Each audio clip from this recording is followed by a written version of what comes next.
It is 5:01, 5:02. It is now 5:02, October 2nd, 2018. And I call to order the regular meeting of the City Council of the City of Victorville. And the City Council seated as the Library Board of Trustees, Southern California Logistics Rail Authority, Southern California Logistics Airport Authority, successor agency to the Victorville Redevelopment Agency, the Victorville Joint Powers Financing Authority, the Victorville Water District, and the city as housing asset successor. May we have roll call, please? Mr. Cox? Here. Ms. Gomez? Present. Mr. Kennedy? Here. Mr. Negretti? Mayor Garcia? Here. Mr. Negretti absent. This is the time and place for the general public to address the city council on any item listed or not listed on the agenda for government code section 549-54.3. State law prohibits the council from addressing any issue not previously included on the agenda. The council may receive testimony and set the matter to a subsequent meeting. I don't know if we have anyone that would like to address the council at this time. Is anyone here wanting to address the council? I am. Did you want to address the council at this time? On anything particular, or? Well, if there's anything that you. Well, I'm gonna come back, The I'm gonna come back in 6 o'clock? for, yeah. Okay, very good. May we have declaration of closed session items by our city attorney now, please?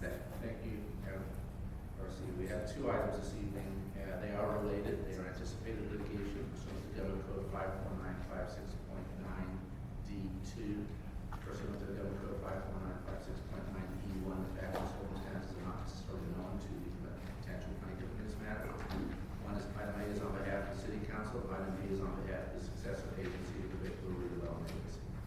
To the extent there's reportable action related to these items, we will report either at the conclusion of the closed session or immediately at the commencement of the 6 o'clock meeting. Thank you. At this time, we will recess to our closed session, to our closed session, and then our regular session commences at 6 p.m.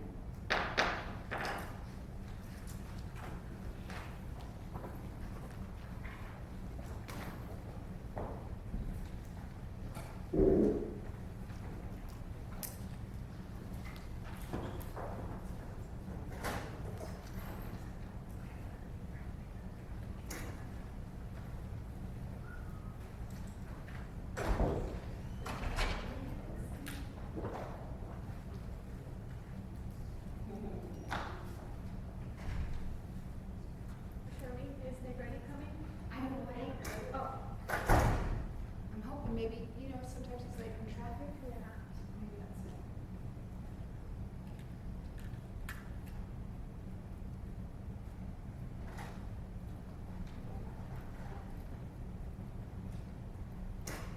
No, he will come. Most of the time he comes to the second. At the school, Alejandra Sí, started, okay, es que es she told me that she like started. like a when I wife, was at Vallarta, and she said, they do "I- nothing at this hour. Like he comes. Vallarta, So it's not there was a school, unusual and she was for him not to there be since, here. it was like last week. Probably. And she It is realized not really necessary. Right. No, There's she only just one said thing she they're saw talking you about. alone, Yeah, just walking, and she wanted to closed session. say hi to you, but you didn't recognize her. No, I didn't. It was a different store. Oh, okay. She had her hair done differently, that's why Yeah. I didn't recognize her. All right, take care. May I have a picture with you? With you? I don't mind. Sure. Yeah, okay. Yeah. Because you are VIP. Yeah. Oh, yeah. Yes. I capitalize when people, important people come so here. I try to take a picture with them. We're just. We're not. Not now, but you look like any good man in a process. Maybe in the future, you can be as good as her. All right. That's Wow. who? Yeah, that's pretty good.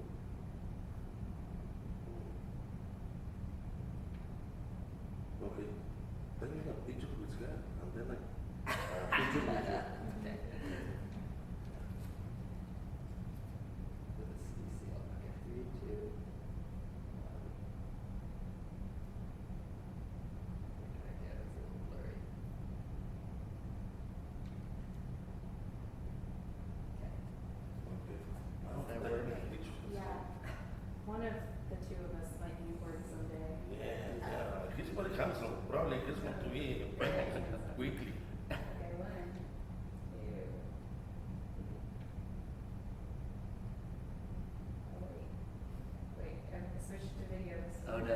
Sorry. Okay. Let's switch it back. I'm sorry. No problem. And then we just start. And then, which one? The picture. That in the middle? In the middle. Take two, just in case. 1, 2, 3. 1, 2, 3.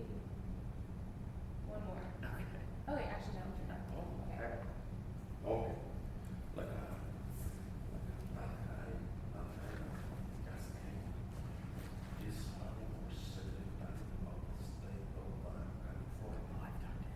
Oh, really? Okay, you already know. Yeah. Okay, this is very important. Raul Rodriguez.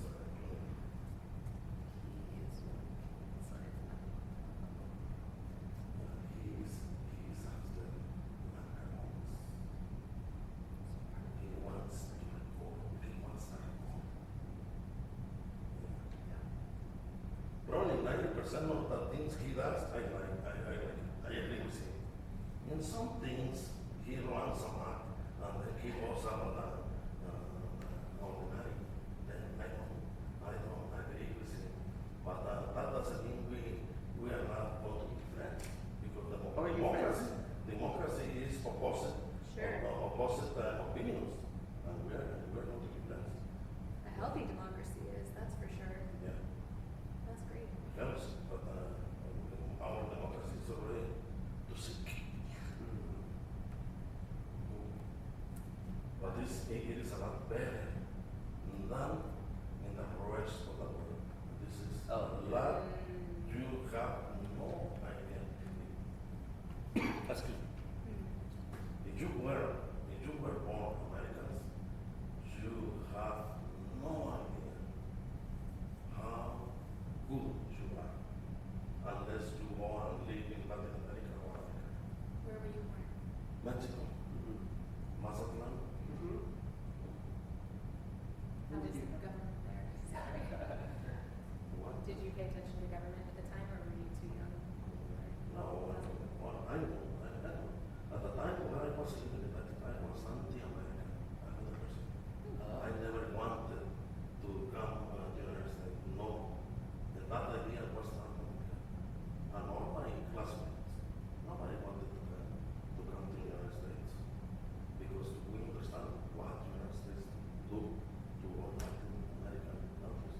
But you know, something happened and I am here. And participating in democracy. Yeah. I'm gonna maybe go take a walk around, Okay. kind of like drive the parking lot a little Yeah. bit and see. Yeah, just. We have a little. So we have an hour. We right? have a Yeah, we little. do. We have a little museum on this side. A museum? Really? Yeah, we have like an old sheriff office from Victorville. We have one police officer that was shut down and the statue. You know, just in case we want to walk that side. What did you used to do for work before? Yeah. I am a CNC machinist. Oh, I would think you'd be able to find Aerospace. work. Aerospace, yeah. Aerospace.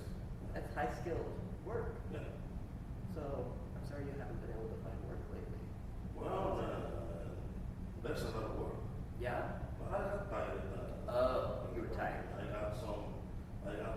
saved some money. Okay. I cannot stay for a while without the work. And then, because I always tried to, I always wanted to be an astronaut. Not a CNC machinist. Yeah. See? For me, work was that work. And Yeah. that was not my passion. But I am very good at controlling machines. That's Yeah. I was using computer control CNC computer control machines Yeah. in a machine shop. Wow. Okay. When did you last work and when did you retire? I think I got 2 years. 2 years. 2 Okay. years. I still. Yeah. They closed the company. What was the company? Huh? What was the company? I already signed a Oh, it's okay. Long disclosure. Sure, sure, sure. Long No worries. disclosure, I agree. That's a problem. Okay. I don't even. Top secret. Yeah, I know. That's top something, top BS. But I don't dare to go into specifics. Oh, okay. Because if they know, maybe they can do something about it. Yeah, okay, I understand. Yeah, but I don't complain about work. Work, there's a lot for everybody Mhm. that wants to work. Right now, Yeah. luckily, yeah. Yeah. Maybe, I was thinking maybe I can change my profession for something less physical. Mm. Because I am old. Mm-hmm. How old are you? I am 62. Oh, that's not bad. I am already very close to retirement. 62. Yeah. 62, but it's legal for anybody that wants to retire. But anyway, I'm not retired. I didn't retire yet, just in case. If I need some money, I can go back to work. Mhm. And even though I know that if I retire, I can work. If I can make less than 15,000, that's fine. Yeah. I received your message. Yeah. About the I don't know GEO, the deal, yeah. but I know nothing. Nothing, okay. I understand. Nothing. It's okay. I never. Well, I pass by. Right. I drive by that facility, but I am not really interested in what they are doing. Okay, I understand. Yeah, that's because I said, well, it's very good that they are interested in me, but I have nothing to say. It's okay. Yeah. Sometimes when people are interested Yeah. and they don't have anything to say, they still say Oh, something. No. So I appreciate your honesty. But I like NPR. Oh, thank you. I appreciate that. That's nice. Do you want to take off or are you good here? I'll go with you, yeah, as well. Okay. Okay, guys, We'll have see you. fun. We'll still be here. We'll be back soon. We're just Yeah. gonna go take a walk around and Okay. see what we see. This is a nice place. Beautiful. It's a very nice beautiful city hall. city hall. Really a nice I've city seen hall. many, Yeah. and this is It's a way nice better. one.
my honor. It's big black. Because you look very important person. I'm Pastor Greg Wilson from Life Church. Nice, This very meeting nice is to meet you. It's my first time. Your wife? It's my wife, Victoria. Very nice to meet you. Yeah. Oh, that's very good.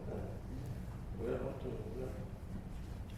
to start 25 minutes. We are going to start open right now. Right now they are inside and closed session. They will come back at 6.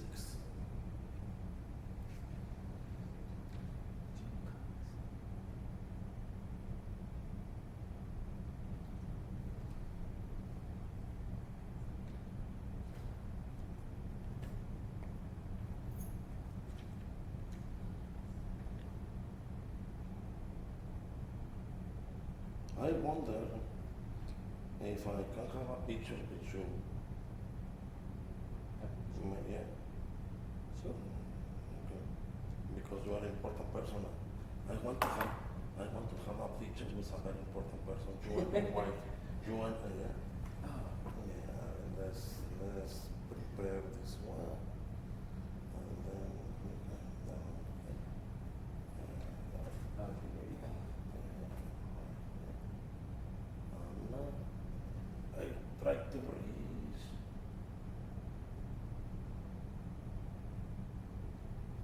Okay. And how does it? I don't know. But I can see the numbers. Okay, let's take another one. Just in case.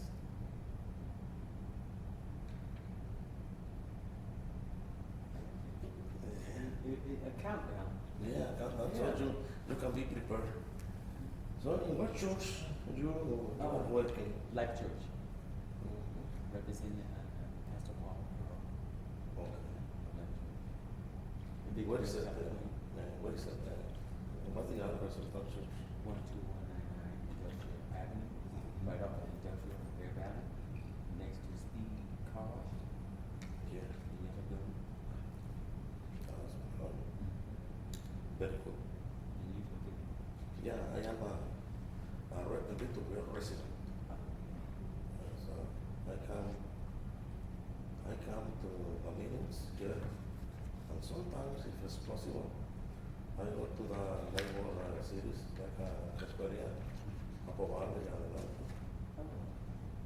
Yes, because whatever happens over here affects affects all the cities. all cities, because the high desert is only one city in reality. There's only imaginary lines dividing us. It's one community. Yes.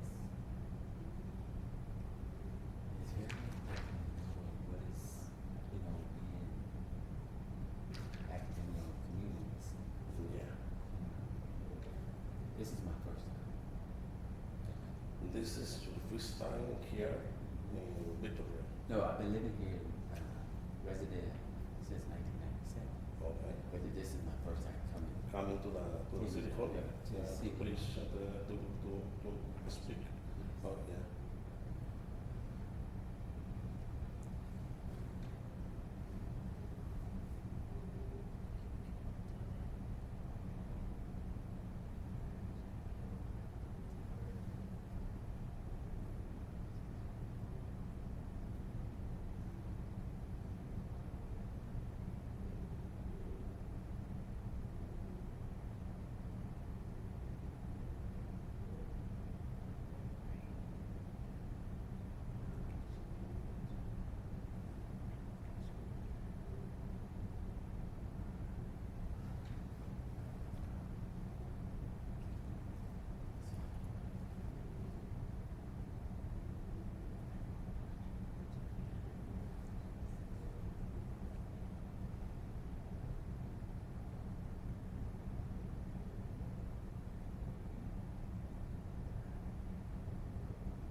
You are pretty involved with the community. Are you planning someday in the future to run for council in the city?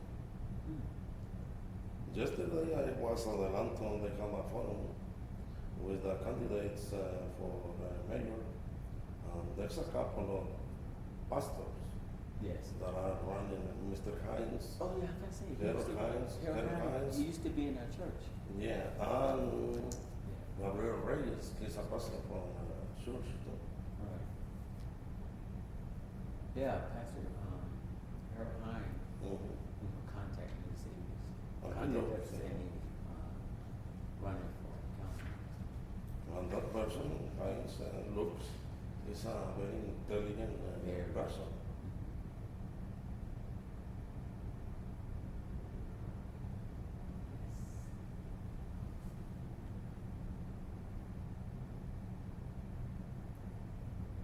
Maybe someday I will see you sitting there. Yes.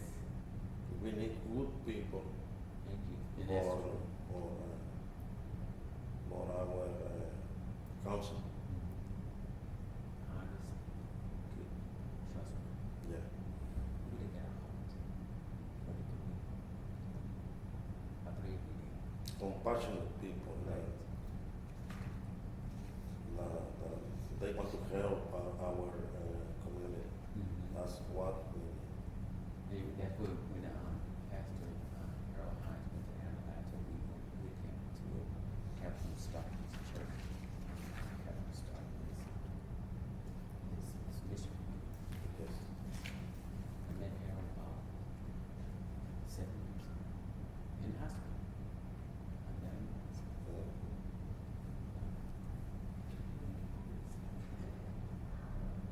Like good things are coming to the high town. Hopefully. Change is power.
See you. Long time no see. How you been? Okay, how are you? Good, good. Yeah. Busy? Do you already know Pastor? From like church. Pleasure. He's a candidate to be council. Yes. On this election. The only millennial here in Victorville. So we got let's just say that how things are at.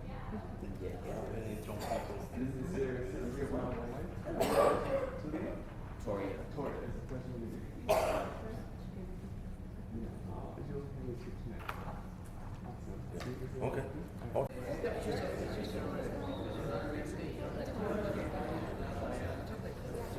Quédate.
It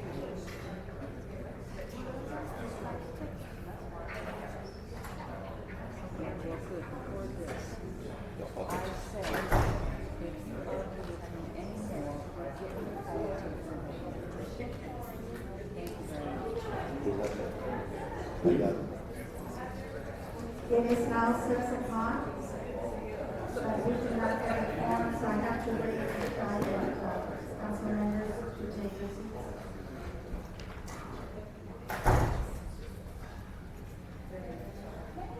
We do get started at 6. It is now 6 o'clock, October 2nd, 2018. And I call to order the regular meeting of the City Council of the City of Victorville. And the City Council seating is the Library Board of Trustees, Southern California Logistics Rail Authority, Southern California Logistics Airport Authority, successor agency to the Victorville Redevelopment Agency, the Victorville Joint Powers Financing Authority, the Victorville Water District, and the city is housing as a successor. May we have roll call, please? Mr. Cox? Here. Ms. Gomez? Present. Mr. Kennedy? Mr. Negretti? Mayor Garcia? Here. Mr. Kennedy and Mr. Negretti absent. At this time, may we have closed session announcements by our city attorney, please? Thank you, Mayor Garcia. We have two closed sessions this evening. Pursuant to Government Code 54956.9D2, anticipated litigation. Item A was on behalf of the City Council. Item B on behalf of the successor agency to the Victorville Redevelopment Agency. And the information related to that is set forth on the agenda. At this time, there is no reportable action with respect to the item. Thank you. The invocation this evening will be delivered by Pastor Gregory Winston of Life Church. The Pledge of Allegiance will be led by Police Chief Rick Bessinger. Please stand.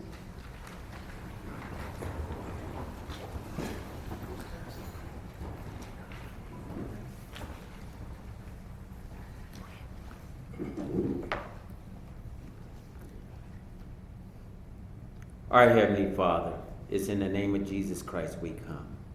We thank you for this evening, Father God. We thank you for Mayor Garcia.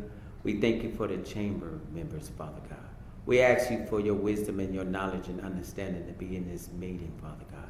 And may we take heed, Father God, to the plans that you have for Victorville, Father God, and the cities around.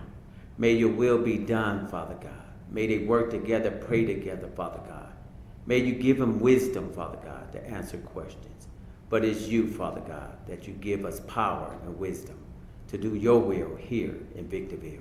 So let thy will be done, Father God. In Jesus' holy name, amen. Amen. Hand over your heart. Ready, begin. I pledge allegiance to the flag of the United States of America and to the republic for which it stands, one nation, under God, indivisible, with liberty and justice for all.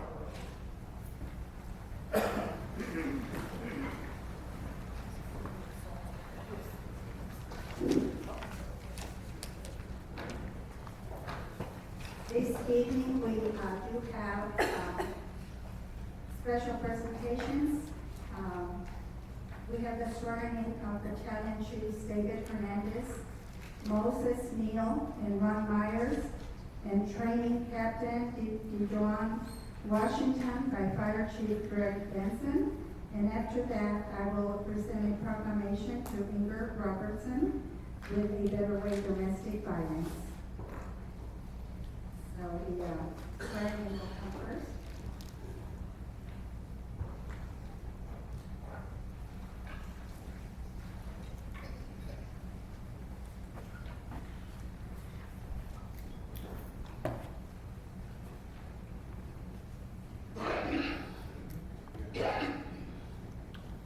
Please raise your right hand, gentlemen.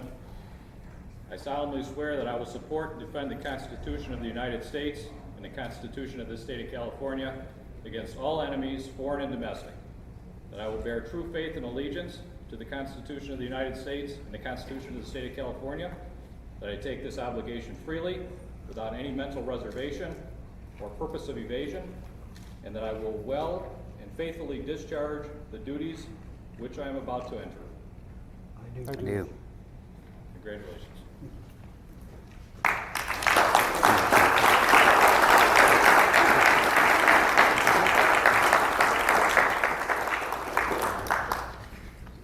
Congratulations.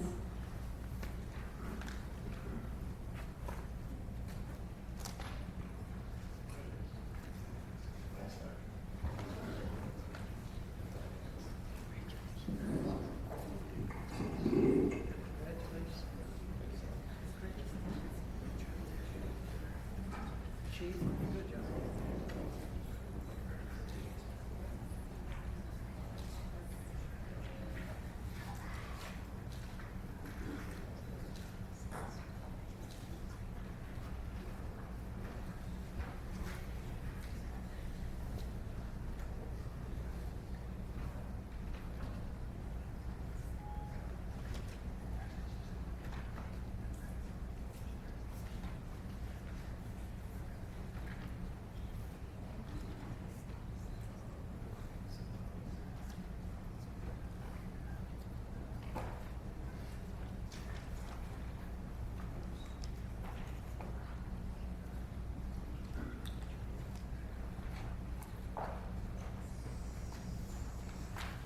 Leader Robertson, please come forward and join me.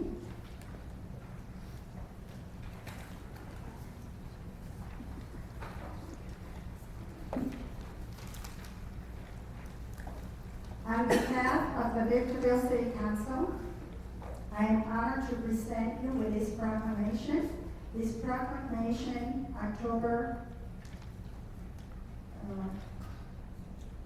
proclaiming October Domestic Violence Awareness Month in the city of Victorville. We call on all citizens of Victorville to join in the effort to end domestic violence.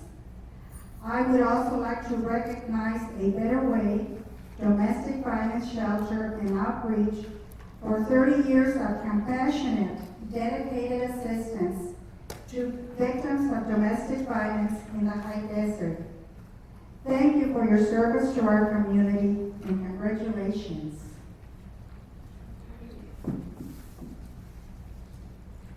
I will just read the last paragraph here.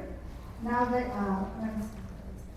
whereas on October 13, 2018, and October 14, 2018, in appreciation of 30 years of compassionate, dedicated service to better women and children, and in recognition of Domestic Violence Awareness Month, the A Better Way Domestic Violence Shelter and Outreach organization is hosting a candlelight vigil and walk to end domestic violence, to mourn those lives lost to domestic violence, celebrate those who survived, and connect us as a community to continue spreading the message and work to end domestic violence. I'm very touched by this because I lost my granddaughter to a crime.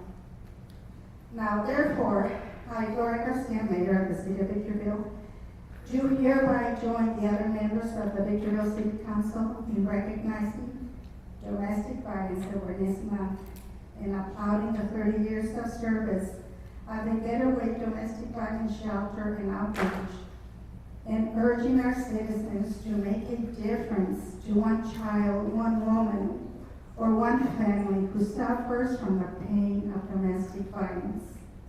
In witness whereof I have hereunto set my hand and caused the official seal of the City of Victorville to be subject here to the 2nd day of October 2018. Gloria Garcia, Mayor of the City of Victorville. Congratulations for all the wonderful work that you are doing. We really do appreciate it, and you know that my heart's there with you.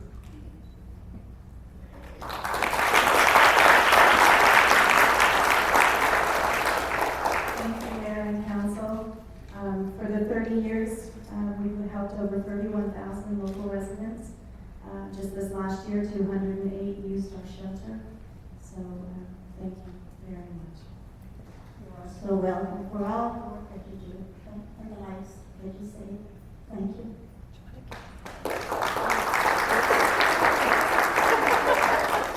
Thank you. One more. Great, thank you.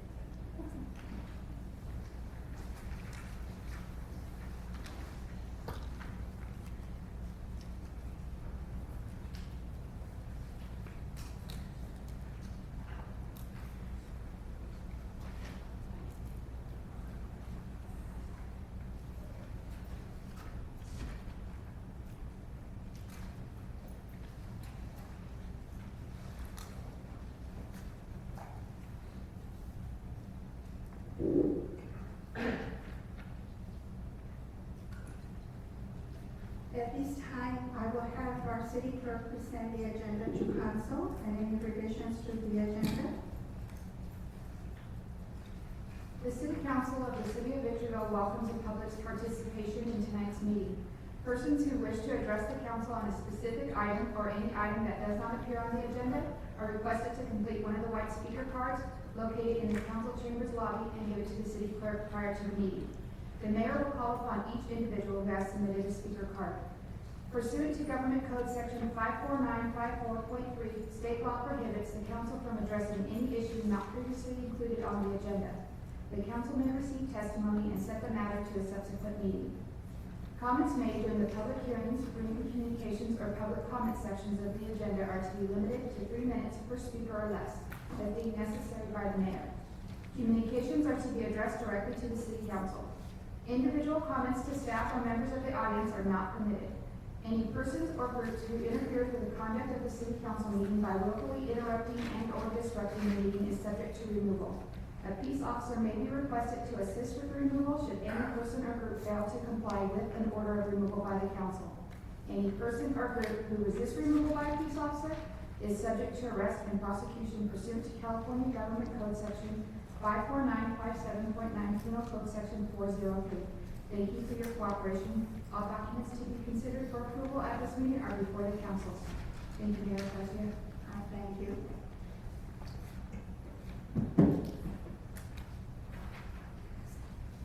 This evening, we do not have any appeal hearings. So we move on to public hearings. First item P1, staff request for continuation of a public hearing to hear arguments for and against the approval of a notice of exemption for storm drain improvements for the Seneca and Hesperia Road projects.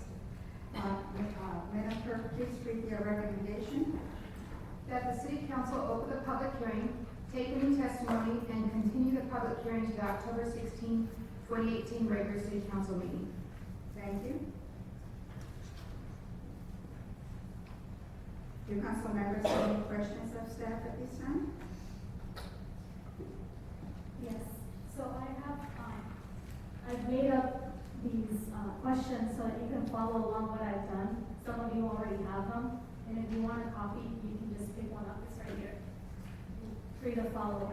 So for storm drains improvement, the questions that I have is, what is the process of the public hearing? And this is for the city attorney.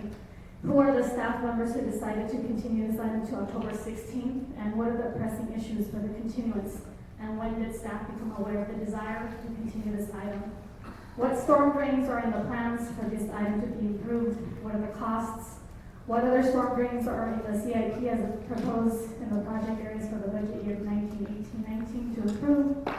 And has Charles Chuck Bouquet, a 20-year plus contractor for risk management and safety consultant services for the city of Victorville, applied for the California Office of Emergency Services to the Federal Emergency Management Agency for hazard mitigation grant program, funding a project that would involve storm drain improvements on Pebble Beach Drive and Hughes Road to prevent future flood damage from overland runoff during the heavy rains. Mr. Bouquet, how many more lives shall we continue to let die before we are interested in the lives of residents like Mr. Williams? Former City Manager Robertson stated that you were good at lowering insurance rates. When will you become good at pleading to your boss, the city manager, the importance of the lies and the price of them? Has the city analyzed the in-house staff if they are compatible to conduct and oversee such risks managements, including processing liability claims and litigation management? Those are my questions.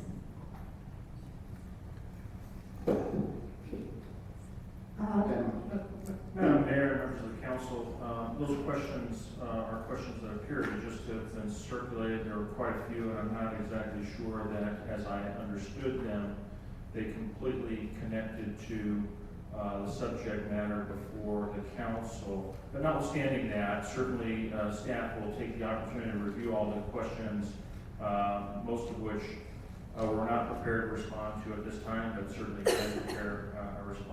I'm sorry, I'm asking for a response here. I have 2 minutes to ask questions and you don't have a timeline. I don't know why you continue to take the authority and discretion to continue to single me out. I've asked for this document to be exposed to the people. Ms. Gomez, will you please allow our manager to continue with his Continue explanation? to ask these questions and you're denying by saying that you're going to do it behind closed doors. You've counseled Ms. Gomez, you're out of order. 4 meetings that I have with you so that these questions do not get responded. Now you're saying that you're going to set them aside when I cannot sit and meet with staff members to get these responses. I need the responses as I have 2 minutes and I've used my 2 minutes. So I need you to respond to my questions. And I provided the copies of these questions. 1 day to read an agenda because you have decided that I have no access within 72 hours to get my agenda items. I got it on Monday. I read it in 1 day and I prepared the documentation. You continue to abstain from not allowing me to represent the people. And I'm not going to allow you to continue to do that. So I'm looking for answers and they're right here. I think what you just gave me right here, as you pointed, are actually questions. I think you're seeking answers, which I'm willing to offer if you provide or allow staff to provide the time to go through them. There seems to be several pages there. I'd like to have the opportunity to understand the questions and be able to respond appropriately with the best answers So available. when will you be responding in the next council meeting? Because I want these also to be publicized because you continue to delay any questions. Ms. Gomez, your 2 minutes are up. I'm sorry, but you keep interrupting me. Well, this is pertaining to Hesperia Road, You Seneca also and said Hesperia you're not Road. supposed to interrupt, and you continue to interrupt me. Well, you interrupted. I have the right to request what I'm requesting. You guys have stopped my accessibility from getting the agenda 72 hours beforehand. Okay? I received it on Monday. and this is not the Let's first have the time, meeting. And I'm not going to allow this to continue. And you have voted on that, and the city attorney, I told him twice. I don't know what he's going to do about it, but this is not anything that allows me to represent the city of Victorville. At this point, your 2 minutes for asking questions is up. I will answer your quick question about the public hearing process. This is very simply an issue related to a notice of exemption, which is a CEQA document. CEQA guidelines provide the requirements for public hearings. Usually it's a 10-day notice requirement. The city complies with all those requirements. Madam Mayor, whatever the questions are, they're going to be answered prior to the public hearing concluding. This is recommendations to continue this to the next meeting. And so whatever the questions are, will all be answered by the staff of the attorney. And that could happen prior to the close of the public hearing if you have a motion to continue the public hearing at this point. Do we need a motion to But continue? you're going to open the public hearing and leave it open. Yes, we should open the public hearing first and then have a motion to continue. All right. Did you have any other questions, Chair? No, because it'll be answered. At this time, I open the public hearing. I do not have any speaker cards. This public hearing will be continued to October 16, 2018. You should have a motion for the. Now I need a motion and a second. I so move. Second.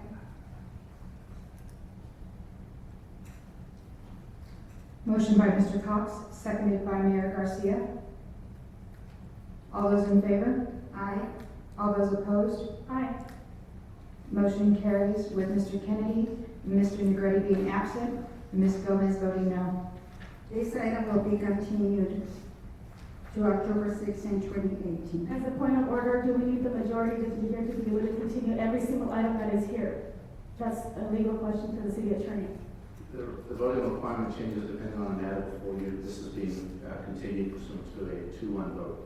Which means, It will be heard on the 16th. The public hearing is still open. is that considered a majority vote, or is that? you That's a have majority vote of the quorum, correct? Majority vote of the quorum, which is? 3 people.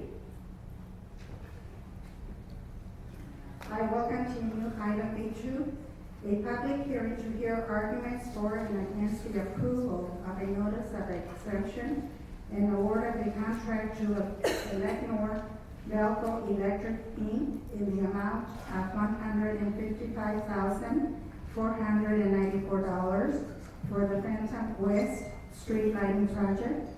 Madam Clerk, read the recommendation. That the city council approve the notice of exemption and award a contract to Elecnor Belco Electric Incorporated in the amount of $155,494 for the Phantom West Street Lighting Project. Okay, this is a point of order. We are no longer sticking to our policy handbook. We ask questions, and then we go ahead and do comments. Have we steered away from that? Because that's what it seems like to me, and if not, you can correct me if I'm wrong. I don't even think we're there yet. I think the mayor has just asked for the introduction of the item. The city clerk is introducing the item. I suspect the mayor will then follow up with basically questions to the council members and then open the public hearing. Thank you. So we are right now in the opening of the public hearing, is that correct? No, we haven't even gotten to that point yet. We're just having the city clerk explain what the item is. Okay, thank you.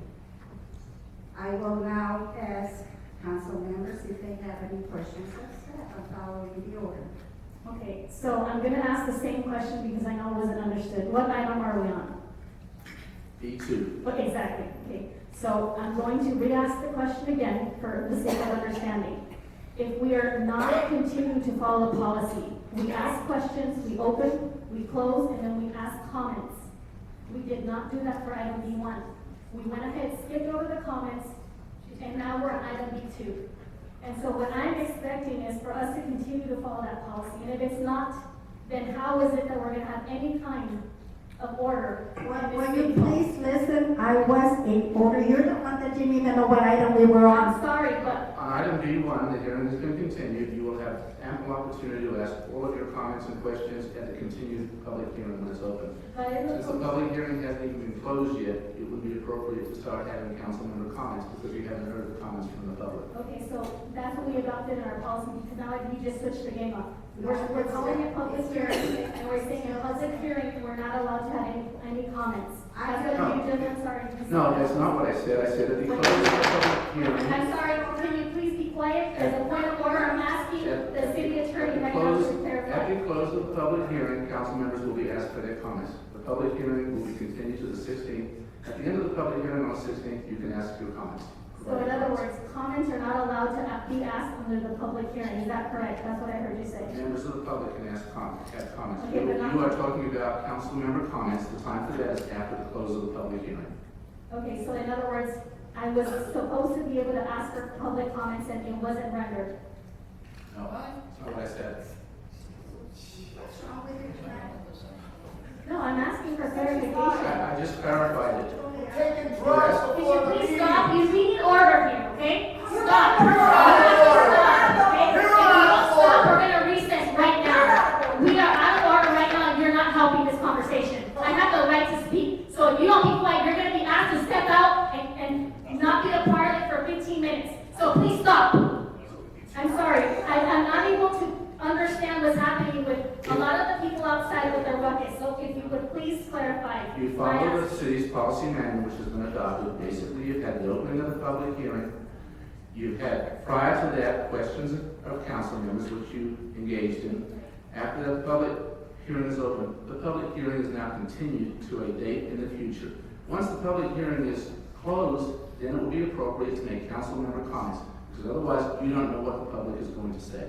Once it is closed, we can make public comments. Absolutely. Okay, so that was closed. No, it has not been closed. It is Right, continued. that's right, you clarity. I appreciate that I clarification. thought I made that pretty Mayor, clear. you can go ahead and proceed. Yes, thank you. You're welcome. Oh, shit. Okay, at this time, I open the public hearing. The questions? Questions of staff on item B2? Yes, I'm on B2, and, So let's get questions in case the council member has some. okay, do we have any questions of staff at this time? No, but council members do have questions. I don't know if staff have questions. I don't know if you're gonna ask that next. No, right now I'm asking if you have any questions of staff. Yes, I have questions for staff. So, item B2, notice of exemption. What staff is composed of the engineering division? How many are in the engineering division? And does the purchasing contract and the bidding process, along with municipal codes, allow for the 4%? I know there's a cap. What's the cap according to our adopted current laws? Would you please be able to explain in layman terms how the bid contingency of approximately 15% and the construction management approximately 10% functions in context with the project budget of nearly $250,000 and the project cost of about $200,000, and how those numbers relate to the project balance, which is almost $185,000? And are there any properties benefiting from the Phantom West street lighting project? And what started this conversation of a street lighting project, and when was it first placed on paper? Is it a part of the capital improvement projects? Those are my questions.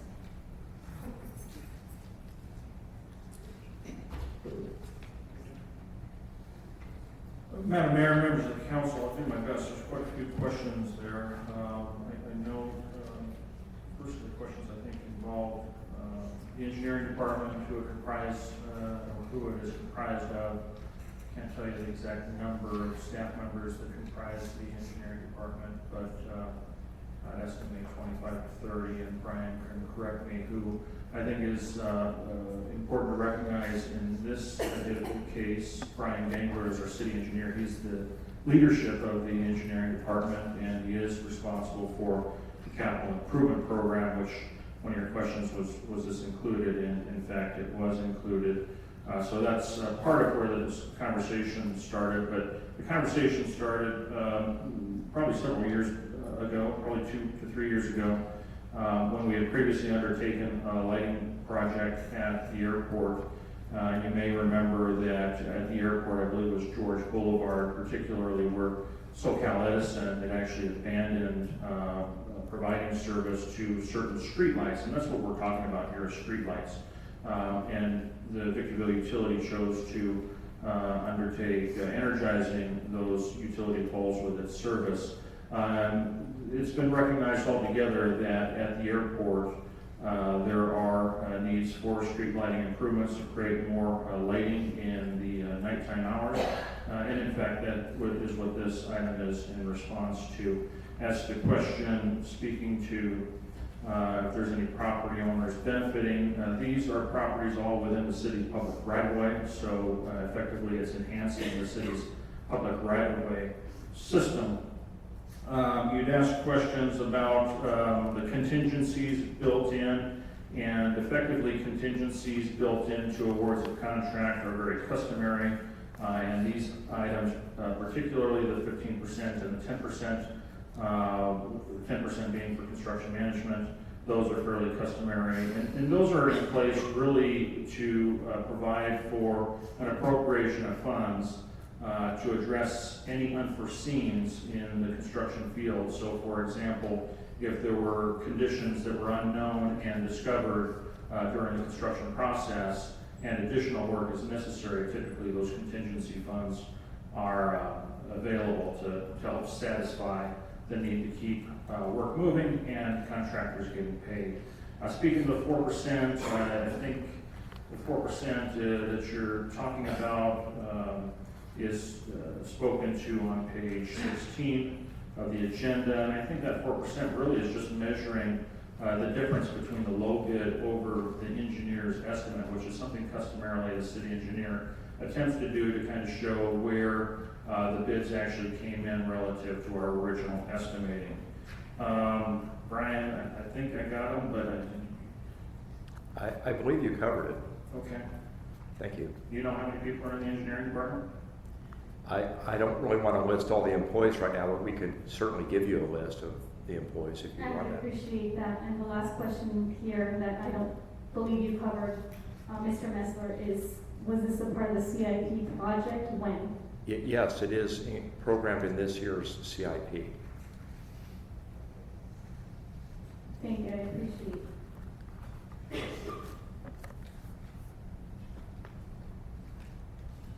Question on that? Yes, go ahead. City council did authorize staff to go to bid on this item, is that correct? And did you follow the normal bid procedures?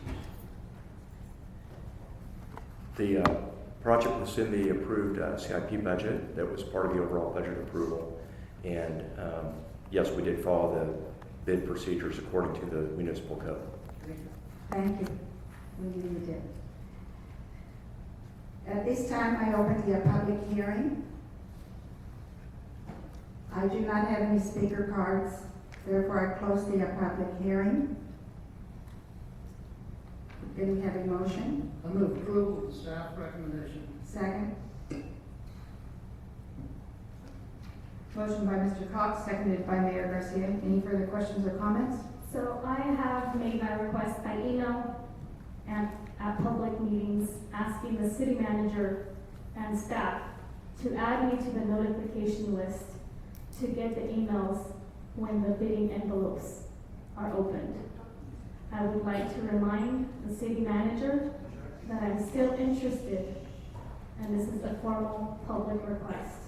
So, Mr. City Manager, how will you be proceeding with this request?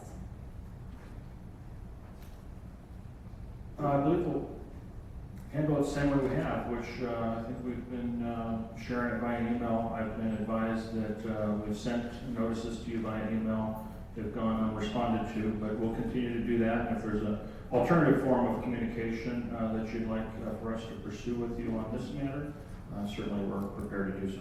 I appreciate that. Hard copy in my inbox would also be appreciated. I will continue item B3, a public hearing to hear Yes, arguments we need a for, vote. and I, oh, I'm sorry, go ahead. Motion by Mr. Cox, seconded by Mayor Garcia. All those in favor? Aye. All those opposed? Motion carries with Mr. Negretti and Mr. Kennedy being absent. Now we move on to item B3, a public hearing to hear arguments for and against a proposed municipal code amendment, modify the allowable sign height and sign area for freeway-oriented shopping center signs. Madam Clerk, read the recommendation. That the city council conduct a public hearing, find the municipal code amendment exempt from the California Environmental Quality Act pursuant to CEQA section 15061E, introduce ordinance number 2382 for adoption and first reading by title only, and waive for the reading in full of proposed ordinance number 2382. Thank you. Are there any questions of staff by council members? So, item B3, the municipal code. My questions are, how long has the city of Victorville been doing business with this particular developer? Next question is, what is the process of approving an amendment change from the planning commission and now to the city council? What measures, approaches, and methodologies were taken to determine that this project is exempt from CEQA upon CEQA guideline sections 15061B and 3? Developers contends that some major retailers are reluctant to locate in this center without sufficient freeway signage. What were those retailers, if you knew about them? That's on page 32. And what research has shown this form of sign height calculation on 31? The citation was not there, and I don't know what you meant with research. Is this other developers, other cities? And please, I would like for staff to remind the audience and council of the applicant that obtained approval of the sign in compliance with these standards in 2010. That's found on page 32. Please interpret how the city manager and any other bodies determine that the city council, relying on their own independent judgment, is interpreted by staff, and how that interpretation is sustained by law, codes, regulations, if it applies. Where and who and to what number will the individuals complain to, should complaints be received regarding the lights on page 33, And please tell the public how placement of the off-site signs may affect the health, safety, and welfare to the public and what levels govern these claims. What's the reasoning behind only allowing advertisements only or business marketing within the Desert Plaza on page 42?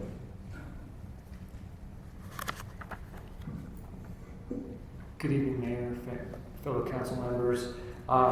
Just to kind of go through some of those questions that were listed, let me see if I can capture them all, but please let me know if I... Well, I also have a rendering here, so you don't have to break your head and try to Okay. figure it out. This would help. I appreciate you doing that. So, the proposed code amendment was originally brought forward to us by a developer of the Desert Plazas. The Desert Plazas is the center that's located north of City Hall here, anchored by Home Depot and also Winco Foods. It's approximately 90 acres at build out. It's currently only about halfway built. The developer's been working with the city since the early 2000s, I believe, building out that site. As far as the process of the code amendment, all code amendments first would go, for land use code amendments would go through Planning Commission first with a recommendation. The Planning Commission made a unanimous recommendation to approve this amendment at their September Planning Commission meeting. Now it's before the City Council for consideration. The Planning Commission also at that meeting reviewed a sign that would potentially be located at the Desert Plaza's center. At a rewind back, you brought up 2010. This same developer brought a proposal in 2010 to erect a sign at the same location. This is located at the kind of at the northwest corner of Roy Rogers and Interstate 15. There's a small remnant parcel there from the freeway interchange when it was developed. It's zoned commercial and it's located within 1,000 feet of their shopping center. The developer currently owns that property and wishes to erect a sign there to provide exposure for their existing tenants and future tenants of the shopping center. In 2010, it did comply with the city standards. The developer, after doing some more research, they're seeking a slightly larger sign. That's why a code amendment would have to occur. The code amendment is not specific for this site. It would apply to all properties that qualify within the city. Again, just to make that distinction, it's this request is a code amendment that could affect other commercial developments throughout the city. Let's see what the other questions were. As far as a CEQA review, staff reviews CEQA compliance, and in this case there's exemptions that CEQA allows for. As far as a sign, it's on a smaller site that's been disturbed before, and then as far as the lighting goes, you mentioned some of the impacts that it would have on the neighboring residents. There has been a lighting study that was provided on page 60 and 61. The impacts of the sign would be similar to a street light that residents would have on their street. This proposal was noticed to the immediate area, so the property owners within 300 feet were notified. No one came to complain during that hearing.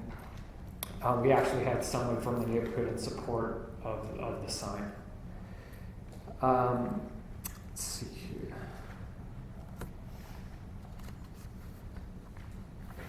So I think I touched on the 2010 approval. So it's the same developer that's coming back. Again, this is a legislative action of the planning and city council. So it's to your full discretion on whether this is approved or not. As I mentioned, there's been a lighting study that was done.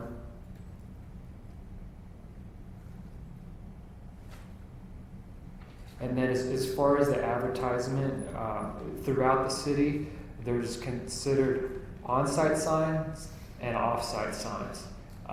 This is still considered an on-site sign since it's located within 1,000 feet of the shopping center. There is a limitation for the shopping center to only provide signage for the tenants that would be located within within the shopping center, in this case, Desert Plazas. Off-site signs would be considered like a billboard. And our code has specific standards related to off-site signs as well. But what this code amendment's addressing is only for on-site signs for shopping centers. And I believe that was it. Was there any other things that I Yeah, the didn't touch on? research, there's on 2 different occasions, we cited research, but what is the research that was being used, and what were the retailers that were invited but rejected because of the off sign that? Okay. So as far as the research, typically when staff gets a request like that, we look at other cities to see how they're regulating signage. In this case, there was a few other cities that we identified. I know there's more that regulate the sign height based on the height of the roadway. And the code amendment before you is not generally an increase in height. Currently, those freeway signs for the large shopping centers are at 65 feet. The code amendment would allow for the sign height to be measured from the height of the adjacent roadway. If we're talking about Desert Plazas here, they're located next to the interchange where they have the obstruction of the overpass of Roy Rogers. So there's a 21-foot grade difference between Roy Rogers to the adjacent pad. This code amendment would allow the developer to request a sign that's 65 feet measured from the height of Roy Rogers. The total height would be 81 feet. And then as far as the future retailers or potential tenants that want more exposure, the developer actually is here today, and I'm assuming he could come up and explain kind of some of the tenants that they're working with that need the additional exposure. I think he would be better suited to answer that question. Is that Jones Signs? Jones Signs is the developer, but we have reps from the actual developer, the owner of the property. I would appreciate if anyone can answer the question of what were these retailers in terms of not them coming in for whatever reason.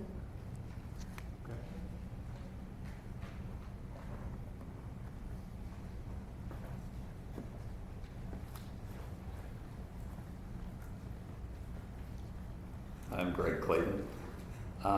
As far as specifics on retailers, can you maybe just So I was looking at, I'm really trying to understand what potential commercial sites we would have in that area. I mean, I have a vested interest in who may come here as the constituency as well, but I don't know who your connections are and who you have negotiations with. Would it be like, I don't know, someone like, I just make a name up? Well, you know? well, historically, like we had things such as a Target that were interested in that site. Of course, I think that that location is moved elsewhere. Given the fact there was economic, conditions at the time that probably persuaded that deal. I don't have specifics on any particular retailers, but I know that in general marketing studies, everybody is very concerned over the lack of freeway exposure and signage for this site. Thank you. Target was something that I didn't think about, so now it helps me build a greater picture, and that's enough. Thank you for coming. Right. I have no further questions. I have some questions on it. In looking at the photographs that are submitted, I went through those, and I'm aware that at the northwest corner, the end of City Drive where the automobile dealers are, we have several vacant parcels. And I couldn't figure out which parcels are included or excluded from what you designate the desert plazas. I know of a particular business that's going in there, and they want their own sign. It would be closer to the main street than the big warehouse that's there. Also, the vacant property from the end of Civic and Roy Rogers all the way to Rosa Is that a part of this? I don't find any boundaries. Across the street, on the northerly side, on the northwest corner of Pacific Drive and Orange Drive, there's a huge empty piece of property that's for sale, which means that if that isn't a part of the same development, as soon as they go in, they want another sign that's 83 feet. And did this property owner agree to acquire those? Are they all included in the desert plazas? Or is each one of these developed? And if the argument is true that they have to have freeway access, then we have at least 3 additional signs of 83 feet that's going to be requested. So, and I'm looking, I tried to find, what is the boundary? What properties are included, which ones are excluded, and it's not shown here. Or at least then I don't know how to read the maps. Yeah, my apologies for not including that. The original approval for signage dates back to the mid-2000s when sign programs were approved for the shopping centers. But to give you an idea of the overall desert plazas, it's approximately 90 acres and expands from Amargosa Road on the west all the way to Interstate 15 on the east, and then from the back of Home Depot, on the south side of Home Depot, all the way up to Midtown Drive. So where there's apartments to the north, all of that area encompasses the desert plazas. But there's no map showing that, and there's no agreement that says that this one giant sign is going to be sufficient for all the property. And I see no agreement that if they decide that it's not successful, they can't sell a huge piece of property. And are we going to have a condition on the buyer of this piece of property? They can't have a sign to it, that this one sign, like the mall, is sufficient for all the property? I see none of that. So as part of their conditional use permit approval, that spans over all of the desert plazas. I apologize there wasn't a map, but this dates back, and these sign programs have been in place for over a decade now. But it defines the desert plazas as that area that I described. On top of that, though, our code only allows these freeway signs for shopping centers over 50 acres in size. So if you split this one in half, there's probably a likelihood that you're not going to have 2 because it's only 90 acres. They need over 100 acres to get more than one of these signs along the freeway. What is the height of the 2 signs for the automobiles? Those are 60, I believe 65 feet max at the top of the arch. Thank you. Thanks. At this time, I open the public hearing. I do not have any speaker cards. Therefore, I close the public hearing. Madam Clerk, read the title of ordinance number 2382.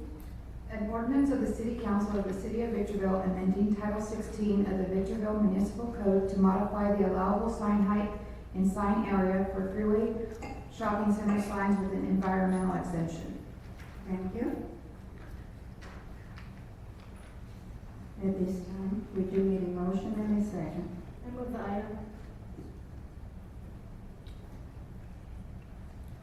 Second.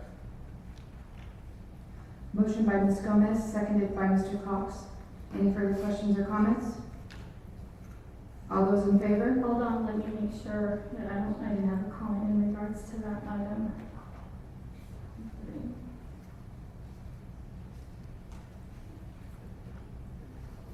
It's item E3, right? Yes. Okay, this is just a comment. I don't believe that our standards need to match other neighboring cities, but instead the city needs to focus on accommodating the needs of the community at hand, and the site plan should be reflective of that. I would like to also be added to the notification list for the zoning administrator reviews. I don't think I've requested that before. And I'm formally requesting to the city manager a hard copy of the letters mailed out, one example would be enough, of the affected individuals that received such letter, along with any documentation that speaks to the purchase of the lot abutted next to the north side. That's on page 35. This is my formal request. There's one other thing. That's it. Thank you. Motion by Mr. Cox, seconded by Ms. Gomez. Oh, I'm sorry, I got that backwards. Motion by Ms. Gomez, seconded by Mr. Cox. All those in favor? Aye. All those opposed? Motion carries with Mr. Kennedy and Mr. Negretti being absent. Was the motion included waiver for the reading, I hope? Yes. Okay. That was my intent.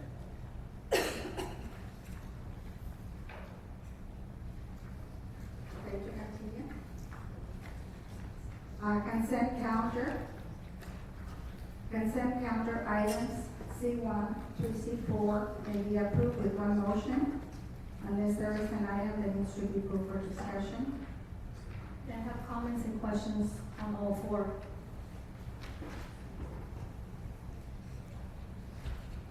So my first one for C1, the question is, what is the city's auditing procedures and who all is involved and how is the city reconciling the warrants to the availability for funds for payment?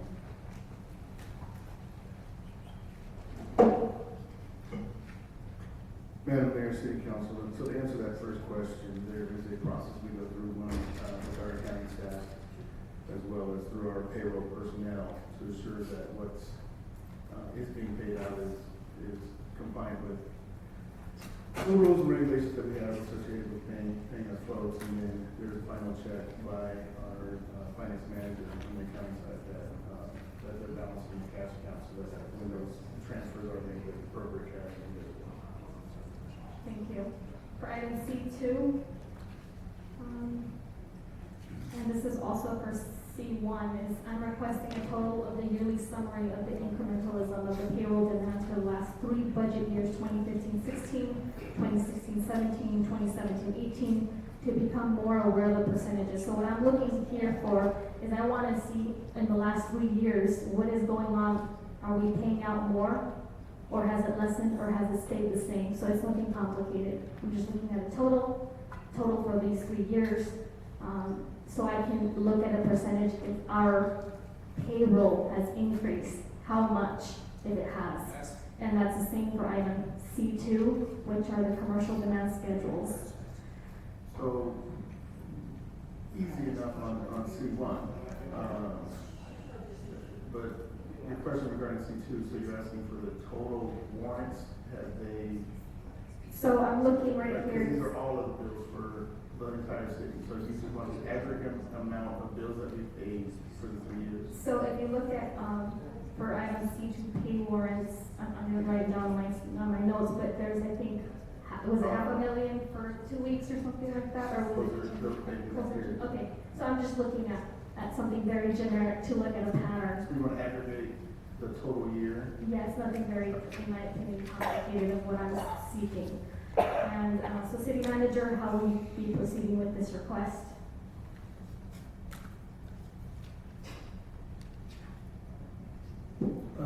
I will review and consider the appropriate way to report back to satisfy your request. I appreciate that. On 9/12/2018, so I'm looking now through certain items.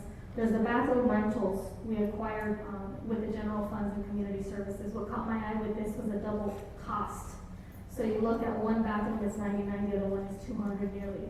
So I was wondering, when you guys are considering the monies coming out, I don't know if there was like buy one, get one or something, whatever, but it just seemed awkward to have something less expensive and then all of a sudden rises in cost for the same bathrooms, and that's concerning. The other question is, what is the purpose of a Frontier Communication Corporations? What services are gained with this company? The next one is, Ray, thank you for using your city of Victorville business cards to expose and attract SCLA. If you ever have any type of restrictions, you can reach out. And what is the purpose and goal of the Counseling Team International? I saw something with employees. I'm interested in what's going on there with our expenses. I also saw for BDTA August 2018 bus passes. Is this a program? What was the purpose of the purchasing of these bus passes? Also for Green Bornowski, there is a retainer fee. What does that cover? Is that covering Gloria Garcia's representation for the civil harassment? I also saw Daily Journal Corporation, and And it was interesting, I'd just like to know, what is that? Is that just a newspaper or what it is? I wasn't sure. It is, okay. And I noticed that we expend money on city vehicles, but how much are we expending in training our drivers on pedestrian bicyclist safety when on the road? So I'd like to have, and I'm requesting data to support your answer to place in my inbox. So this is a request that I'm making to the city manager. I've heard several concerns of your drivers for C2. I'm sorry, what did you say? Your time is up for C2. And so I'm going to finish my question like I'm going to repeat it Time is again. up. So what I asked in my last question was, city drivers, are they being trained? Because I have several concerns from residents. Your time is up. So that was my question that I wanted to repeat, and thank you for allowing me to do that.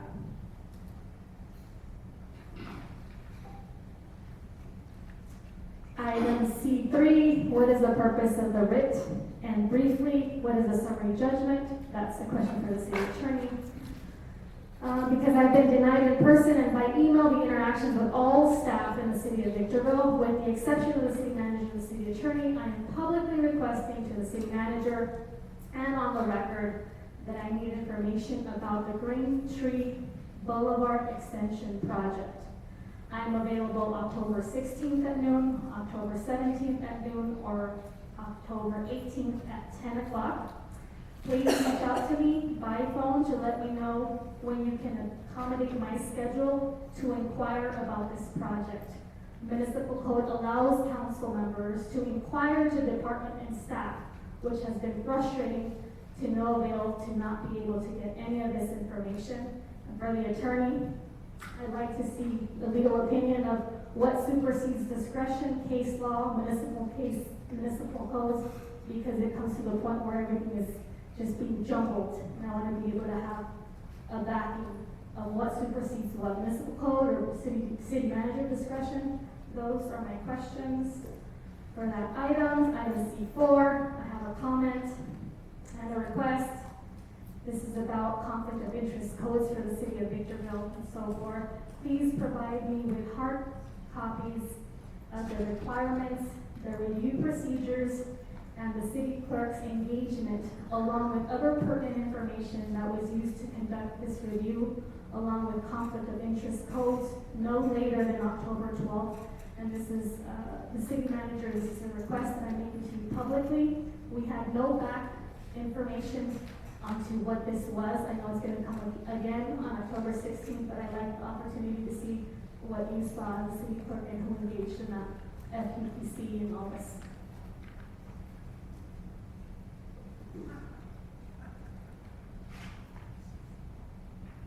Move approval of consent 1 through 4, with the understanding that the city manager will respond to the numerous questions from council member Williams.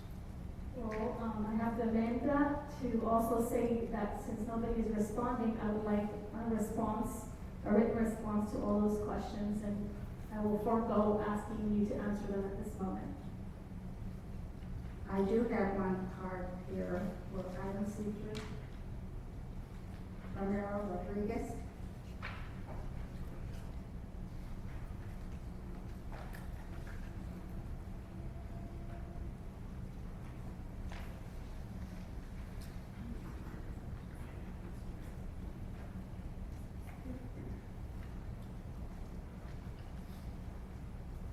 Hello. My question is about the approval of the minutes for the meeting of September 18th. There was a lot of subjects taken into account for. A lot of people spoke on certain subjects, one of them being the purchasing power of the city manager from 25,000 to 50,000. I came up here and asked why, and then in the information of the website, it says that I had said that I was against it. I never was against it. I was just asking the reason. And then after Ms. Gomez pressed, Mr. Kennedy answered that basically they were raising it because the other cities, that was their regular purchasing power. That was my question. Now, if they don't approve the minutes, do they proceed with this? If do us as taxpayers and citizens of Victorville, do we have any say in anything that goes through? For example, the awarding of the contract, various people spoke of the contract for the carpet for the police department for almost $80,000. And then they also, some people spoke for and against the use of city resources to defend Gloria Garcia on a restraining order filed from a private citizen. Now, since we came up here and spoke for and against, do we have any say of you guys approving it? The council, sorry about saying you guys, the council members proceeding with approving these minutes? Are you taking into consideration what we come up here and say, or are we just venting? That is my question. Thank you.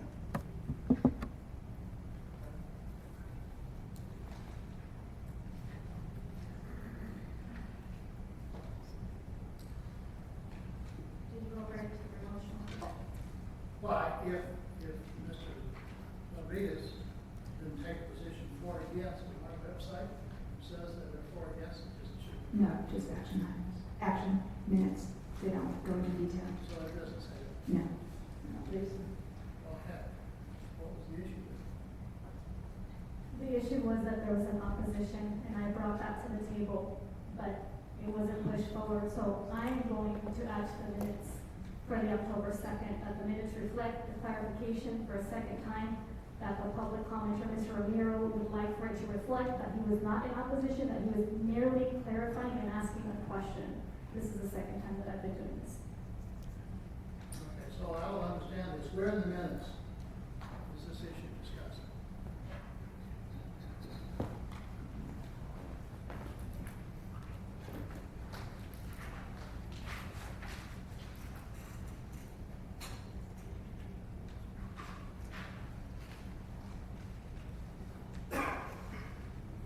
If my recollection serves me correctly, you won't see that in these particular minutes. These were within the last 2 meeting sites that we had that discussion. And so he is coming a second time today in front of us to show that his desire was precisely that. And if we could make a change for it to reflect.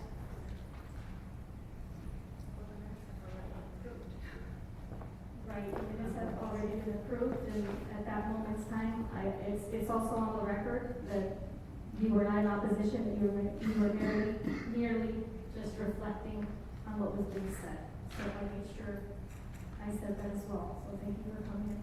Well, if I may, following people spoke, these are action items, we don't keep it. I'm trying to figure out, where did we say that he spoke against it? a few meetings ago, she brought up that there was a narrative. So now we're just putting names, just to clarify. A couple meetings ago, she said that there was a narrative to his speaking. So now we've just cut it down to speaker, period. Yeah, it's an action item. Yeah. It's a move approved. So I made a motion to amend the first motion. And it was that I would forego on the condition that city staff respond in writing to these particular items on the consent calendar C1 through C4, and that was my motion. Is there a second? Yes.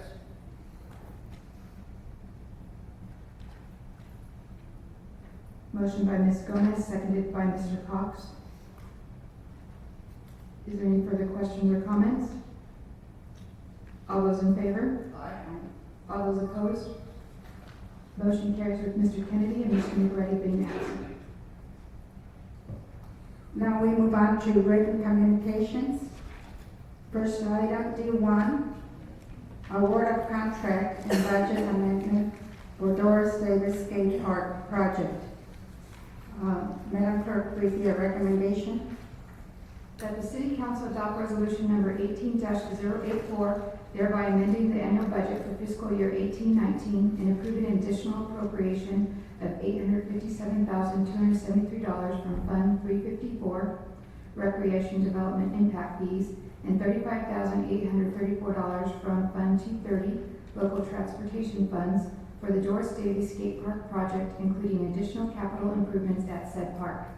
Waive irregularities in the bid submitting by Grindline Skate Park Incorporated to correct a calculation error of the base bid amount by adding $70 and correcting the percentage of the subcontracting utilized for the contract, and award a construction contract to Grindline Skate Park Incorporated in the amount of $1,698,718.14 for the skate park at Doris Davies Park, which includes additional park amenities.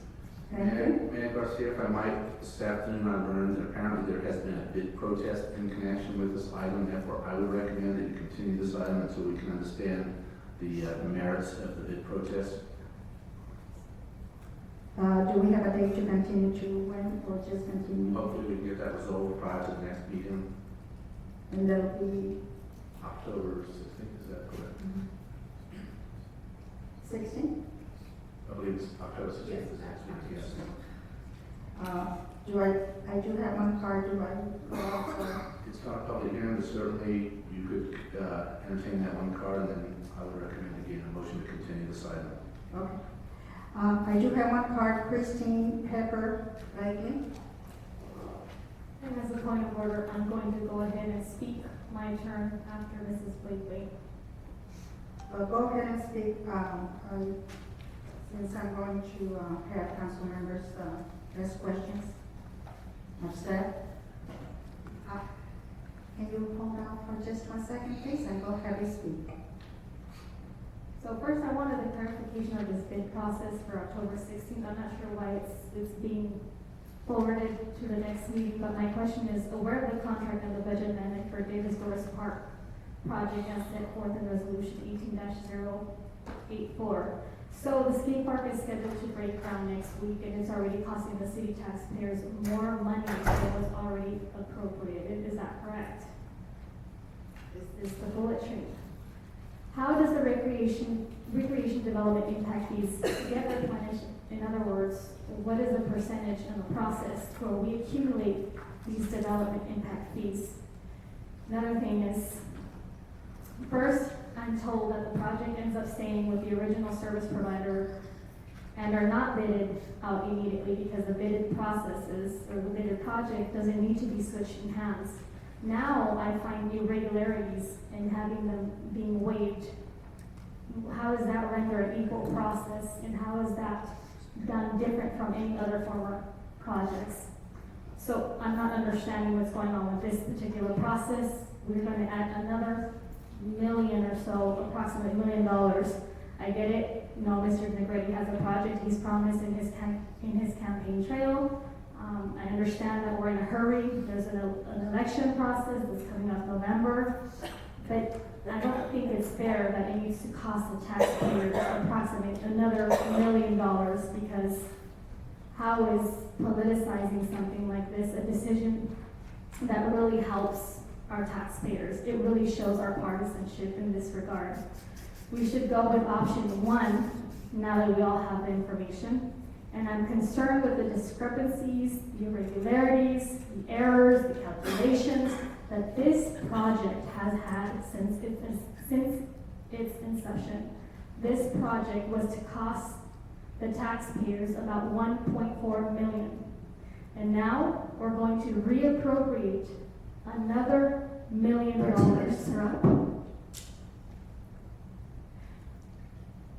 Did you say something? Yes, your 2 minutes are up, so I believe I have this lady waiting. She needs, did you have any questions, Jim? I do, but I'll wait. I do, but I'll wait. Go ahead. Hi, my name is Christine Pepper Blakely, and I'm a resident of Victorville, and I implore you to please reconsider this skate park. 1, putting it at Doris Davies Park / Pebble Beach is the most ridiculous idea you could come up with. It is a high crime area, and it is the worst place to put it in this city. All you are doing is relocating your homeless and asking for trouble. If you knew your city, you would know that is not the place to put that skate park. Once again, we do not have a large enough skater population in this desert for that skate park. It is a waste of money. There is a skate park in Adelanto that does not get used. There is a skate park in Apple Valley that barely gets used. We had the first original skate park in Victorville over by the swap meet, and they got shut down for a reason. If it didn't work the first time, why on earth would you try it again? That is the problem with this city council. Common sense. If it doesn't work the first time, why would you try it again? Do not put that skate park by Doris Davies Park. All you're doing is giving the gangbangers more concrete to ride on, the homeless people someplace to hang out. You're putting $2 million over there for nothing. You are wasting taxpayers' money, and you're just common sense.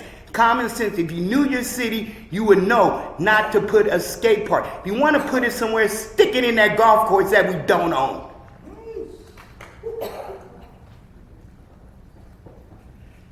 I have another card, Daniel Ramos.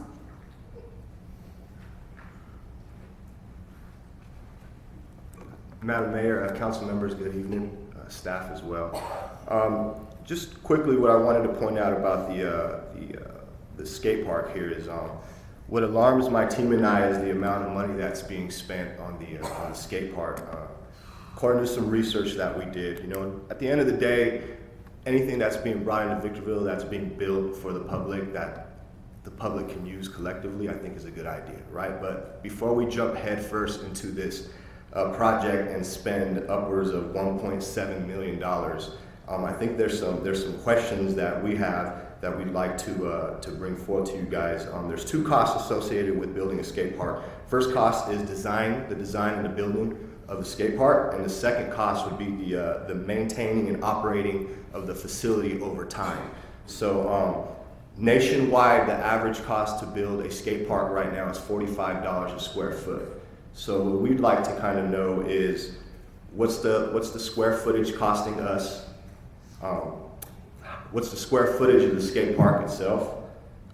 And has there been any agreement or any talks about what the cost is going to be to maintain that skate park on a yearly basis?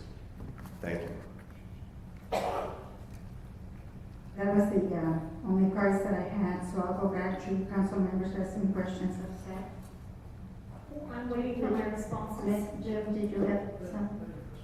Yeah, I had 2 minutes to ask, and I'm waiting for my responses. My recommendation would be to continue this item, given that I haven't seen yet the bid protest, and I think I'd advise the council not to be making comments until we see what the merits are of the bid protest. Again, my recommendation would be to continue this to the next meeting.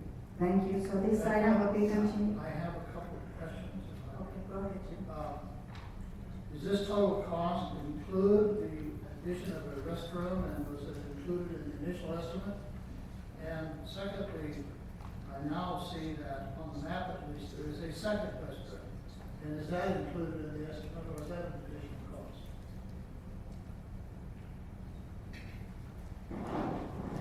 Mayor Pro Tem Cox. And if you don't have the answers, that's okay, but we're going to continue this, so, but they need to be answered. We can answer it when we bring the item up. Okay.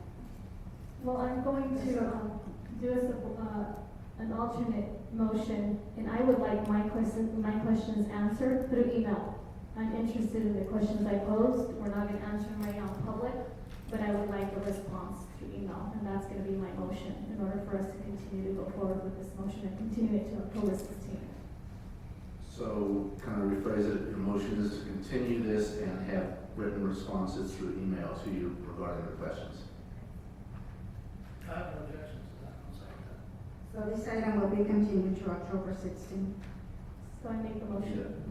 So we have a motion and a second. Motion by Ms. Gomez, seconded by Mr. Cox.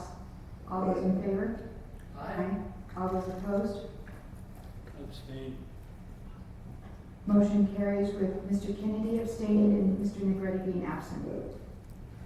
Now we move on to item D2, Request for approval of contract change order numbers 1 and 2 for the runway 17-35 rehabilitation project, phases 1B. Madam Clerk, read the recommendation. That the Board of Directors of the Southern California Logistics Airport Authority approve change orders number 1 and 2 to the runway 1735 rehabilitation project, phases 1A and 1B, project number CC 17-111, thereby increasing the amount of the construction agreement by and between the Southern California Logistics Airport Authority and Kaufman Specialties Incorporated by $267,890.61 for a new total contract amount not to exceed $12,232,890.61.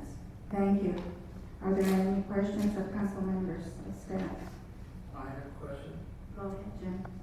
Where does this new water meter go to and for what purpose?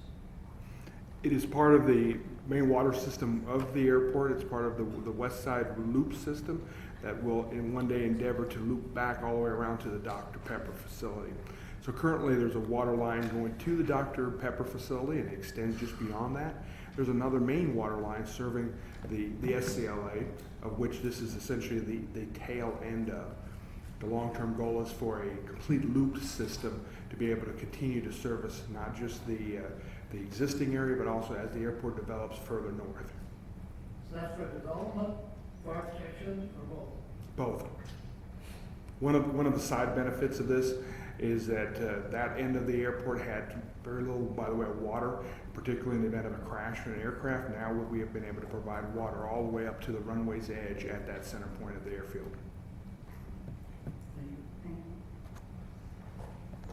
Anyone else? I do not have any speaker cards. Therefore, I need a motion and a second. Move approval of item B2. Second. Motion by Mr. Kennedy, seconded by Ms. Gomez. Any further questions or comments? All those in favor? Aye. All those opposed? Motion carries with Mr. Negretti being absent. Item D3, request to amend fiscal year 2018-2019 budget to fund necessary repairs to aircraft rescue and firefighting apparatus. Madam Clerk, read the recommendation. That the Board of Directors of the Southern California Logistics Airport Authority adopt resolution number SCLAA 18-007, amending the fiscal year 2018-2019 budget for additional revenue in the amount of $98,761 and additional appropriation in the amount of $150,000. Thank you. Council members, any questions of staff? I have a question. Go ahead, Jim.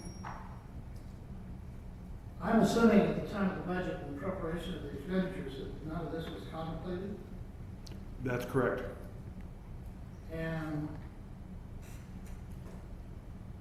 when did you find out about this? We found out about this at the time when the new fire provider, the new ARF provider, Mission Aviation, took control of the station and was able to start testing the facility, start to exercise the equipment and start to go through a complete and thorough inspection. Well, it's a surprise, but it isn't a major cost item. It's $150,000. You make the corrections that are necessary to ensure that we have the appropriate equipment to provide fire protection, and we are in concurrence with the requirements of the Federal Aviation Commission. Yes, sir. No further questions. So I have a question for clarification. I was under the assumption that the fleet that we sold or auctioned off, which is, we got 90, almost 100 grand, that was gonna be a part of the 150,000. Okay. Yes, thank that's you. correct. I do not have any speaker cards.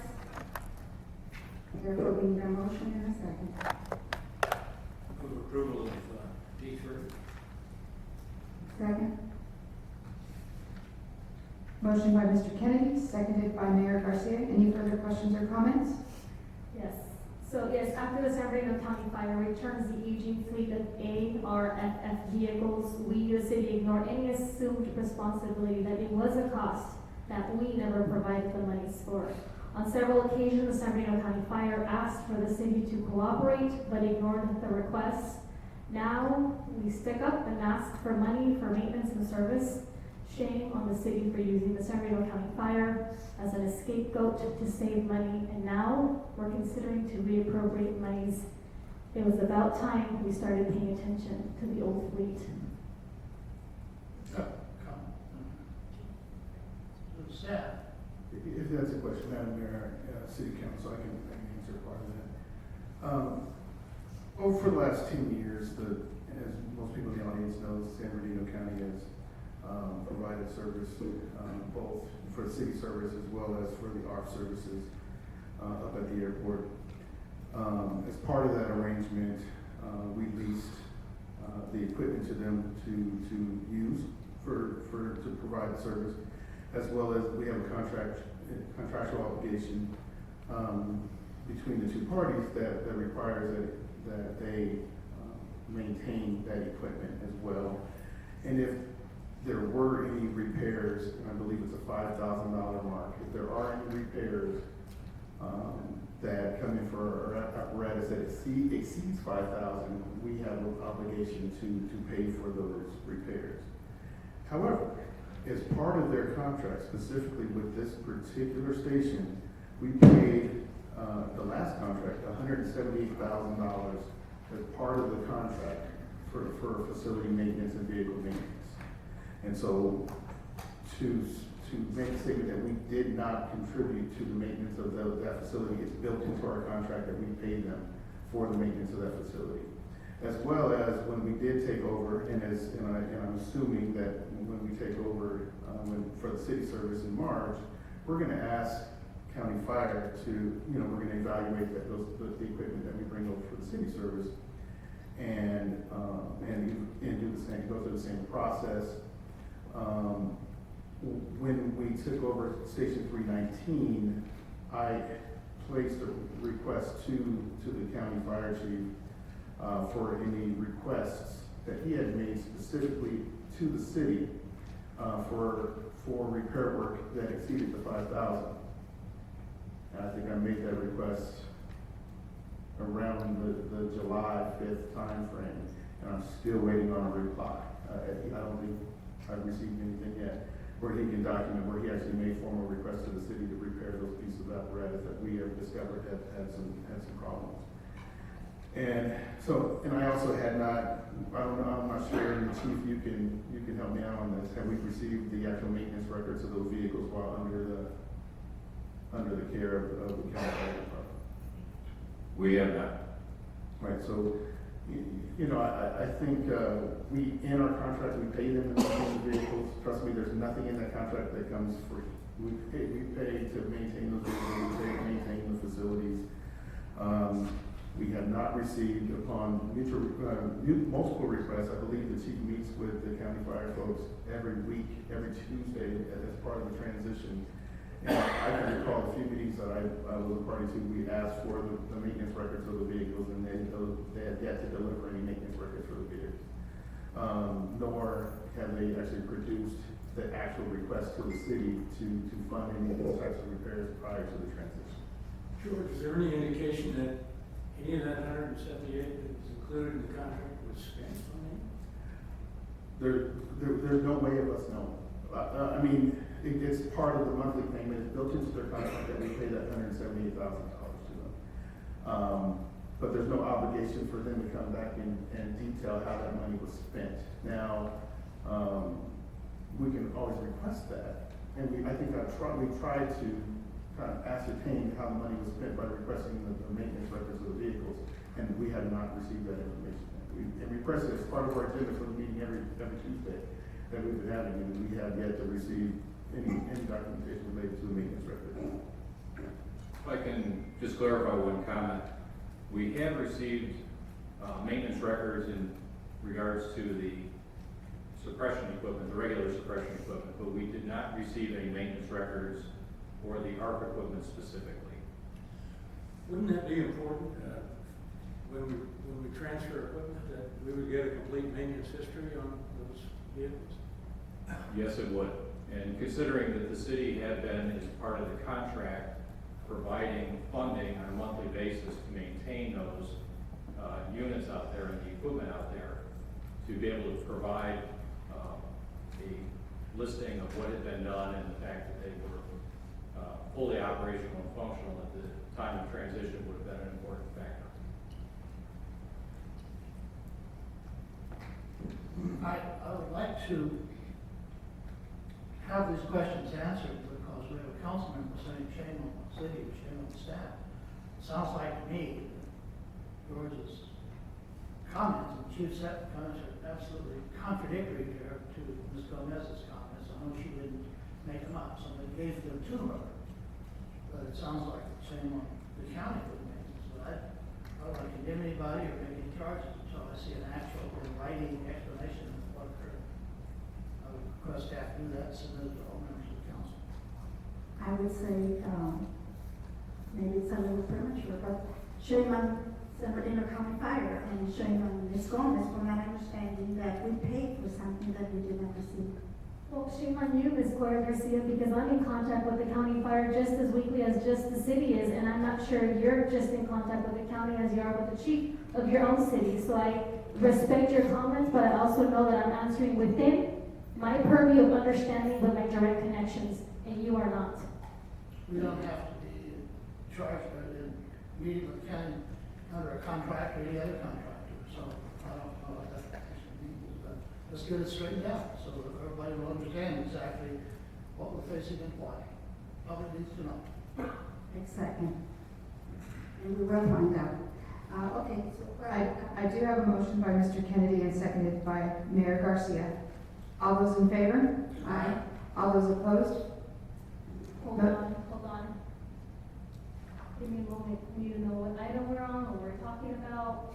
We've already gone through the comments. I'm not trying to give you comments.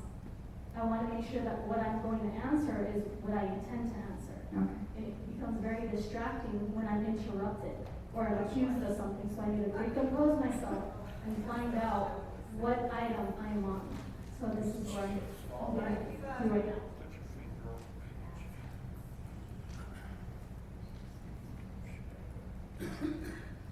Where are we? D3.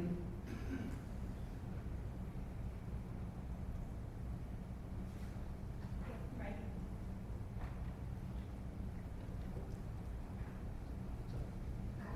Did we vote?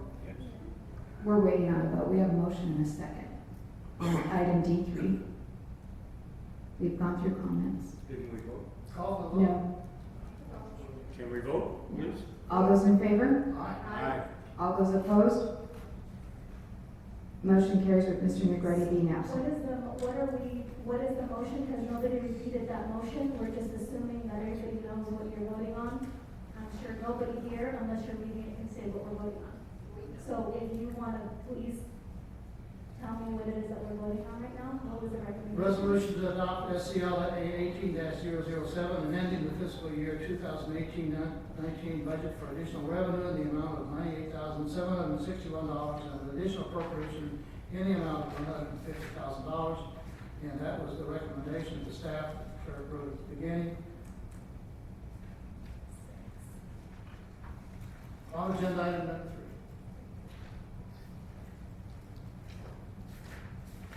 Did we move on? D4, approval of annual purchase order request for annual supply of 1-inch copper tubing for fiscal year 2018-2019. Madam Clerk, read the recommendation. That the Victorville Water District Board of Directors approve the annual purchase order request for consumer pipe and supply for the annual supply of 1-inch copper tubing in the not to exceed amount of $119,925.75. Thank you. Council members, do you have any questions of staff on this item? If not, I do not have any speaker cards. Then we have a motion. In a second. I move approval of item D4. Second. Motion by Mr. Kennedy, seconded by Mr. Cox. Any further questions or comments? All those in favor? Aye. All those opposed? Motion carries with Mr. Negretti being absent. Item D5, award of agreements for on-call emergency water, sewer, and storm drain repairs. Madam Clerk, read the recommendation. That the City Council and the Victorville Water District Board of Directors approve the on-call emergency service provider agreements with Christensen Brothers General Engineering Incorporated and Kelly's Underground Construction Incorporated in the not-to-exceed amount of $160,000 per contractor, and DDH Apple Valley Construction Incorporated in the not-to-exceed amount of $60,000. Thank you. Any questions of staff by council members? I have a question, Madam Mayor. Go ahead, Jim. The staff write-up answers this fairly clearly. On the other hand, I know that our water department responds to emergencies constantly. And so what's the distinction between using our personnel or contract? So there's times when we don't have the specific equipment needed to make the repairs or necessarily some of the expertise. One of the, for instance, cases was at the airport when we had a water line break under a very thick piece of concrete out there, and it took a lot of resources and equipment to take care of it. So another one would be if we're inundated in repairs. If we need to reach out to an emergency contractor, we'll do it in that case as well. And then the second question is that if you have emergency service required, who makes that determination to call out the staff or call out the contractor? We would make that decision and take it to the city manager at that point, so with a recommendation. Anyone else? No? I don't have any speaker cards. Thank you. I don't have any speaker cards, therefore I need a motion. I move the staff recommendation, which is the Board of Service Provider Agreement with Christensen Brothers General Engineering, Inc., Kelly's Underground Construction, Inc., and DDH Apple Valley Construction, Inc., for the on-call / emergency water, sewer, stormwater drain repair. Second. Motion by Mr. Cox, seconded by Mr. Kennedy. Any further questions or comments? All those in favor? Aye. All those opposed? Motion carries with Mr. Negretti being absent. Item D6, approval of agreement for distribution systems, water quality sampling for fiscal year 2018-2019. Madam Clerk, read the recommendation. That the Victorville Water District Board of Directors approve the general service provider agreement for Babcock Laboratories, Inc. for an amount not to exceed $78,400 for distribution system water quality sampling for fiscal year 2018-2019. Thank you. Questions, staff by council members? None? I don't have any speaker cards. Therefore, we need a motion. Move approval of item D6. Second. Motion by Mr. Kennedy, seconded by Mayor Garcia. Any further questions or comments? All those in favor? Aye. All those opposed? Motion carries with Mr. Negretti being absent. Item D7, amendment to storage agreement between Mojave Basin Area Water Master and Victorville Water District. Madam Clerk, read the recommendation. That the Victorville Water District Board of Directors approve the proposed amendment number 1 to the storage agreement between Mojave Basin Area Water Master and Victorville Water District. Thank you. Questions of staff by council members? Yes, what's the location of the service provider and how much money did the city spend on the series, on this series for the former service provider?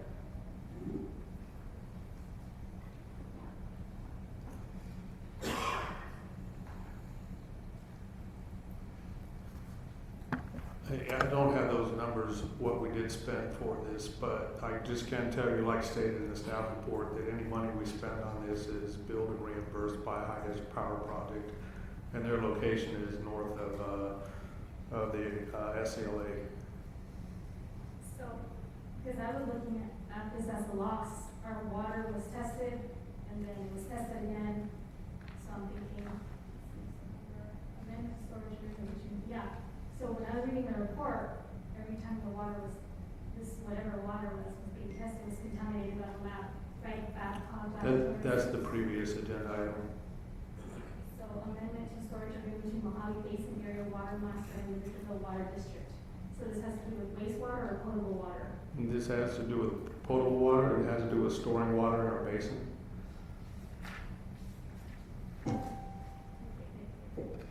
Doug, this is the agreement we've had with HDPP for almost 20 years, maybe longer, I think. Yeah, back about 2000, and that was originally for injection, but this one in particular, the CEC approved some drought relief, so this is for the ability to percolate water into the ground using MWA facilities. And MWA only contracts with us, so they need an agreement between us and MWA. We buy it from Water Master and But we bill it. transfer it, and HDPP rebates us. Yeah, they pay for everything. Yeah, so going back, this item D7 is about Babcock Laboratories, isn't it? No, I think we're on D8 or D7. This is about, not Babcock. We're on D7. Okay, any other questions? If not, I do not have any speaker cards. So I need a motion. I move approval of item D7. Second. Motion by Mr. Kennedy, seconded by Mr. Cox. Any further questions or comments? All those in favor? Aye. All those opposed? Motion carries with Mr. Negretti being absent. Item D8, comments made by Councilmember Gomez at the September 4th, 2018 council meeting. The recommendation is information only. Any action is at the discretion of the city council. I do have some speaker cards. Or do we have any questions of staff at this time, by council members? Have comments, Madam Mayor, but I'd rather wait until the individuals have the right to speak or finish their speaking. Okay, go call out the cards. Robert Harriman. After Robert will be Maggie Martin. Evening, council. There were some rather outlandish accusations made at that meeting by Mrs. Gomez, and I would ask that she present proof or keep her mouth quiet. She's making some pretty strong accusations to the other council members and has absolutely no proof. So I would ask that you supply the proof for your accusations. Thank you. You want to stare down for a couple minutes? I'm welcome. Madam Mayor, if I might, we take testimony, we don't get to debate.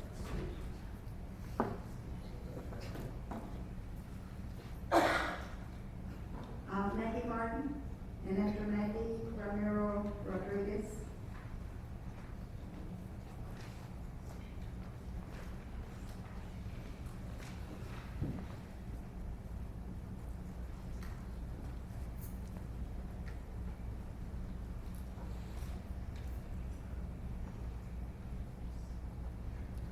Wow, you can really feel the love in this room, these people. I just want to answer about taxpayers. Taxpayers being abused of their monies. I'm going to change it up a bit. I was going to talk this later, but talking about wasting money, let's talk about, this is something I got off the Victorville Press, in the newspaper. You have losses of $100 million on Foxborough under the leadership of Robertson and Inland Energy. Losses of $76 million under the leadership of Terry Caldwell, Roberts, and Inland Energy. And the big fat loss of $30 million on the sewer plant under the leadership of Keith Metzler and Councilman Cox. Also, Let's not forget the missing 13 million in money on the hangars, which led to the litigation for the SEC, which have cost the city almost $20 million so far. And by the way, the leases were prepared by the city attorney who knew full well of the violations of the second lease. And this is all stuff I'm quoting from the newspaper, so I'm not making this up. And then who remembers Foxborough, which was budgeted for 22 million, but ended up costing $83 million. That's $61 million over budget. And the main thing is what about Victorville, the hybrid power plant? This was a grand price, which was originally budgeted at 700 million, but ended being over budget by over $300 million. And went over $1 billion.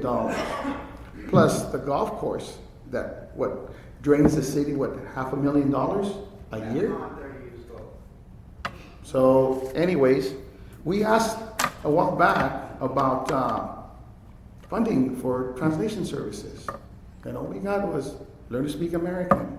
All my clients come and they speak English. And I'd rather pay for the kids' Little League light bill than to fund translation services here in the city. And we asked, do a study, see if it's really warranted. Then we find out 35% of the people here in Victorville do not speak English. Plus we have 55% Hispanic population. So I kind of think you guys work for us. Whether we want to buy lollipops for the dogs, it's our money. It's not your money. And for somebody to say, I'd rather spend that money on the Little League electric bill, that's disrespecting us, the citizens. And that's very disrespectful for the taxpayers. Because, man, I pay my taxes every year, and a lot of taxes. And for you guys to think that you guys actually get to decide for us, no. It's the other way around. And don't you ever forget that. Thank you very much. Raul Rodriguez.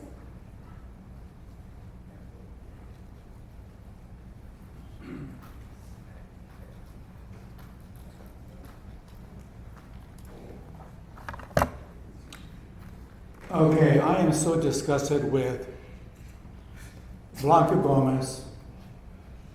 She's recording this meeting, and Mayor and City Attorney, I'm asking you to file a complaint with the District Attorney. That is a clear violation of the Brown Act. I'm asking you again, I asked you at the last meeting, please do this. She needs to be corrected, she needs to be replaced, she needs to resign. Blanca, can you please look over here? That's part of the Brown Act. You're supposed to pay attention.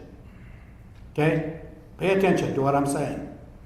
It's important that you, and by the way, the last speaker made a comment about English. That's the official language in California and throughout the United States. The people that don't speak English, they need to learn English. They need to assimilate. Assimilate means to, if you don't know, you have to comply with the rules and the laws of the United States of America. English is the language. So, if you want to speak Spanish, then maybe you might want to either go to school or you might want to go back to Mexico or wherever you came from, because the language is English. So, I'm ashamed of you, Blanca, the way you conducted yourself at the last meeting and the meeting before that and the meeting before that. It's terrible, the things you say and do. You might have to get your head out of the sand because you don't know what's going on. It's terrible. You need to get your head together. If you want to stay there, remember, we are doing a recall for Blanca Gomez, and I'm appealing to the citizens of Victorville. Please sign the petition. Pack her bags, send her home, because she doesn't belong up there with these ladies and gentlemen, because she's not a lady. She's terrible. She needs to be replaced. And it's up to you citizens to sign the petition to vote her out. She needs to get out. Also, you should be ashamed of yourself because you don't know what's happening. I think you need to do a medical you need to go and get an evaluation of your mental status, because I don't think you're all there.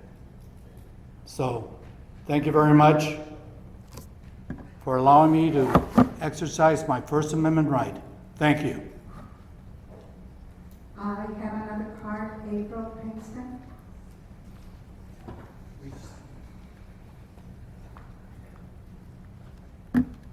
Good evening, Mayor, City Council. I know this is probably going to sound a little different than some of the other people have said about Blanca. Now, Blanca, I was very disappointed in your behavior at the last City Council.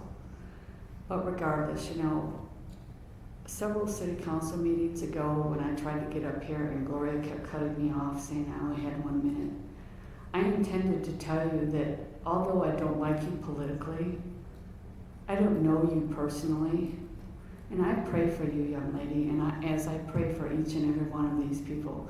Now, I do have PTSD, and I have made that clear, and I lost my composure, okay? And then I lost my train of thought. But I pray for you, young lady, because you have a lot of responsibility on your shoulders, as all these other people do. And you are, all of you are accountable to us, not the other way around. I don't have anything against you personally, because like I said, I don't know. And I talked to people that know you, and they've said that outside of your politics that you're a very nice lady, and I'm sure you are. But you know, God has given you this position. God has given each and every one of you this position, and you have a lot on your shoulders. And like I said, I don't hate you, but I just really wish that you would understand who it is that you are representing. You represent all of Victorville, not just the illegal, not just the illegals, not just the Spanish-speaking people, but each and every one of us. And I have participated in the petition to recall you because I think your behavior has been outlandish and outrageous and unbecoming an officer of the city. But I haven't been actively doing that lately because I want to see if you can just turn yourself around and understand that you're not up here to blow gas. Every time a question comes up here, you ask 900 questions. And to the answers, if I were on the city council, you betcha I would know the answers before I came to a city council meeting. You have 30 seconds. And I just really wish, Blanca, that you would understand who it is you're representing. Thank you. Those are all the speaker cards that I have. So I do need a motion, even though I don't know which way this is going. So motion, so action. It's information only at this point unless you want to refer the matter to other authorities, which is at your discretion. Go back to the comment. It was very difficult to determine what the allegations really were, but they sounded horrible. When individuals say that they have alarming information about something but don't name it, but it seems to indicate that the city manager didn't properly bid things, and that's why we asked, would they bid, did they follow the bidding procedure? They also talked about enriching pockets of former and current council member. I'm not attempting to answer for any council member, I want to answer for me. If somebody accuses me of being enriched in any way, say, I want to prove it, because I certainly have not. As far as the executive team and the other council members, it's up to them to answer those questions. What I am concerned about is that if there are complaints of violations of laws or anything, that this should be made to the proper authorities. And I have said over and over, I'll give you a roadmap, I'll take you to the grand jury or the district attorney. And if you don't have that kind of proof, then it shouldn't, those comments shouldn't be made. It's not good for anyone. And what I'm more concerned about anything is that if we have individuals who want to make an investment in this city, your city, our city, and they watch these accusations, I'm not sure they're going to be willing to make the investment that we need made for businesses to come here and to create employment, especially, we know what happened in Bell. Nobody on this council has anything to do with Bell. We're a charter city, but we have a lot of charter cities. The city council, back in 2007, formed a charter city. The people voted on it. Has nothing to do with Bell, none of the representatives. I don't know any of the representatives. And I don't know why this was brought up, but it's a kind of a smear against the city. And if you're a business person going to invest a lot of money, do you really want to invest money if these things are hanging out there? So not only do I want, if there's actual accusations of violating the law, that should be submitted to a proper authority because the public needs to know. The gentleman tonight indicated, and normally we don't debate, but named me as the newspaper saying that I was involved in losing $20 million in a sewer plant. I've never seen that article. I can assure you that if that article had been there, I would hold the Daily Press responsible. I don't think it said that because that isn't what happened. And that plant does not lose money. And the decision to build the plant was made by the city council before I ever came back to the city. So when you make comments like that, there's no basis of truth. It not only worries the people that are here who are going to be making decisions on the leadership of the city, but more importantly, and equally importantly, are people who need to invest in your city, in our city, to make this a better place, walk away shaking their heads thinking, is there a bunch of crooked people running things? And I just point out that this council, if something is crooked is going on, and a member of the council knows it and doesn't report it, I believe the attorney will affirm that under law they are just as guilty. Therefore, they should be going to the grand jury to the DA and not be making them to the general public unless they can back them up. So it happened. I have read this carefully because I made the motion. And when you read it really, really carefully, and I hope people get a copy just to read it, just so they'll understand, it was such a broad brush coverage that it's almost meaningless and there's really nothing to look into. I mean, it was just, I don't know what the purpose of it was. But as far as I'm concerned, it's up to the rest of the council, the staff. But what was said in regard when you talk about former council people, they weren't here, has nothing to do with what we're doing here. We've been criticized for a lot of things. Some of it is justifiable, but when it's not justifiable, I think this council has to answer publicly. So there was no loss of sewer plant under my leadership. And had nothing to do with Bell. Don't know the people, don't even know what that was about. So sorry it happened. It shouldn't happen, and I will ask every one of you, if you hear these things and you have any questions whatsoever, certainly there's somebody in the city you trust, even if it's an employee, call and ask for proof or ask for the information. But it's not, that's the thing. We don't need to have these kind of false rumors in public. We just don't.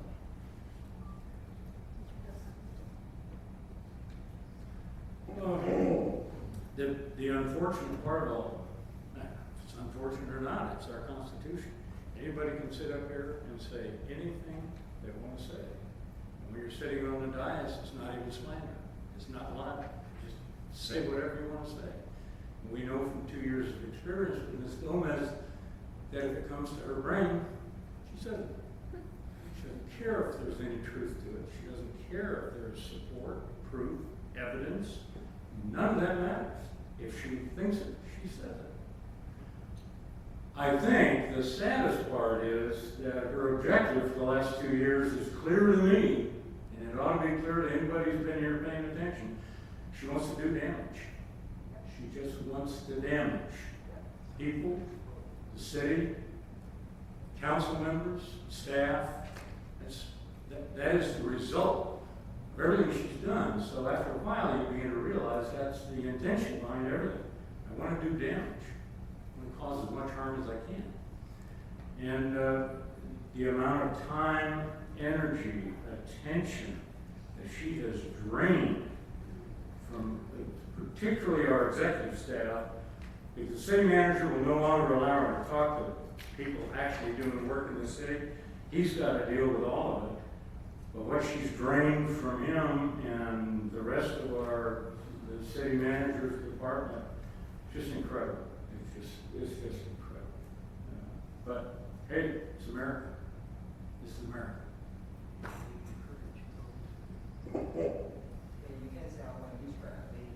Okay, so what's the decision to return this over to the grand jury and or the DA, or what are we gonna do about it? So I'd like to make my own comments as well. Thank you, Mr. Kennedy. You and Joanne Ellman have connections with Robert Rizzo. If you recall, the Golden Triangle acquisition, and that's not a lie. My responses are valid, and they stand. The city is trying to build a case, and so when I get censured, and I get the attorney appointed to me, I will be subpoenaing the affected businesses and the individuals who have come to me to tell me of these regards that I have stated. I make sure that none of the people and none of the businesses were named publicly. Why did I do that? Because I know, just as the public knows, that there's this thing called selective code enforcement, intimidation, and fear. A lot of us community members have gone through it, and we know it. So you do as you please, and these are my comments for this item. Thank you.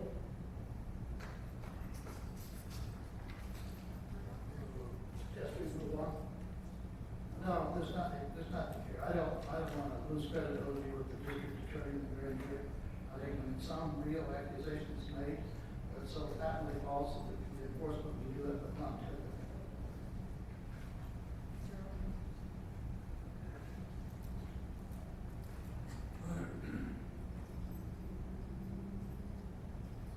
I suggest we move on.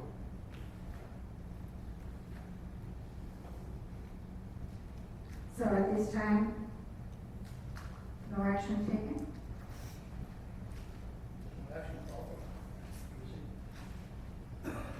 Well, Ms. Connor should be grateful that that's your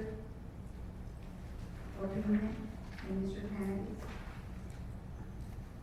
You're very gracious. So I guess we continue being attacked and ridiculed. And I don't know what else to say, but it's very discouraging. So, no action taken.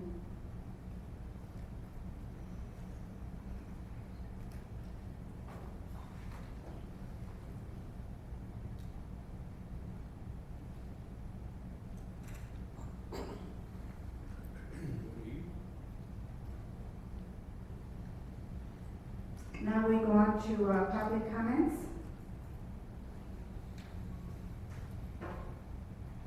And I do have some comments.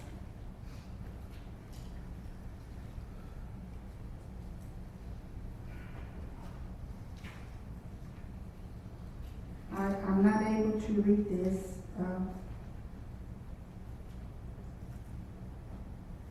Manual dismiss.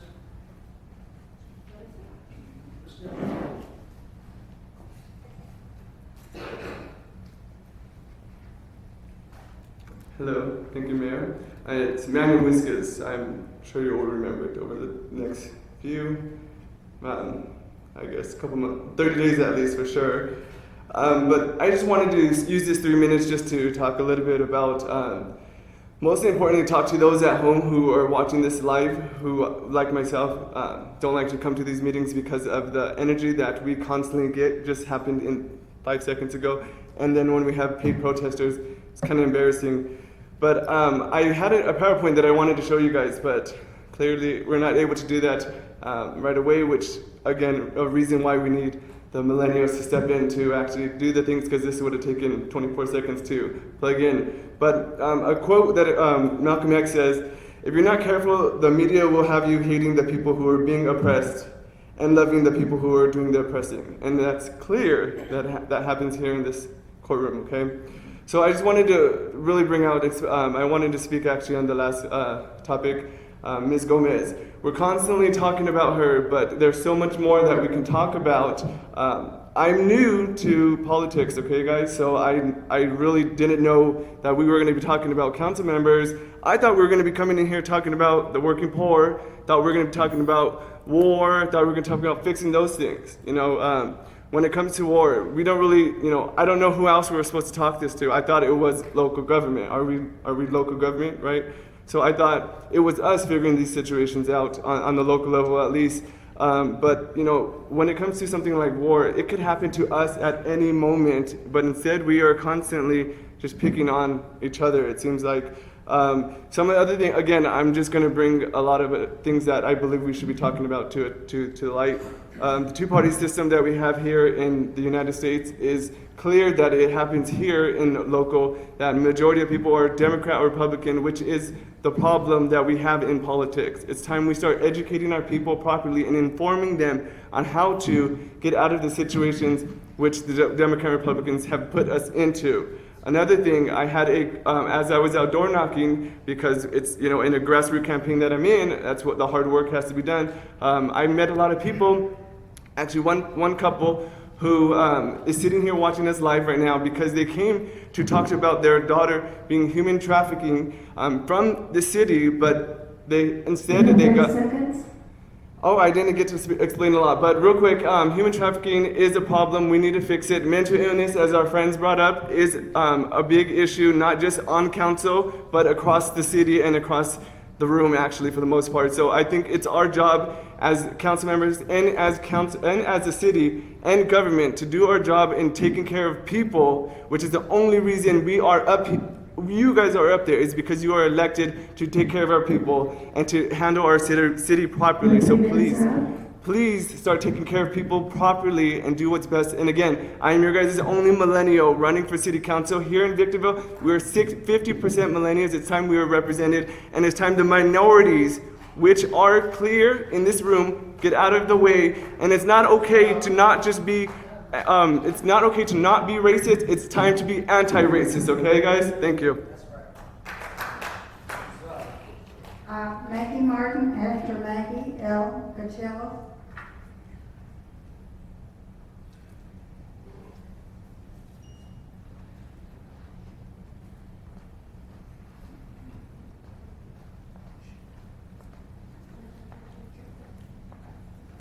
Hi again, Council. Maggie Martin, Victorville. Your Honor. I'm just looking right at you, but I'm talking about her, which is unfortunate that that's what the majority of the council meetings are about. Her, and more her.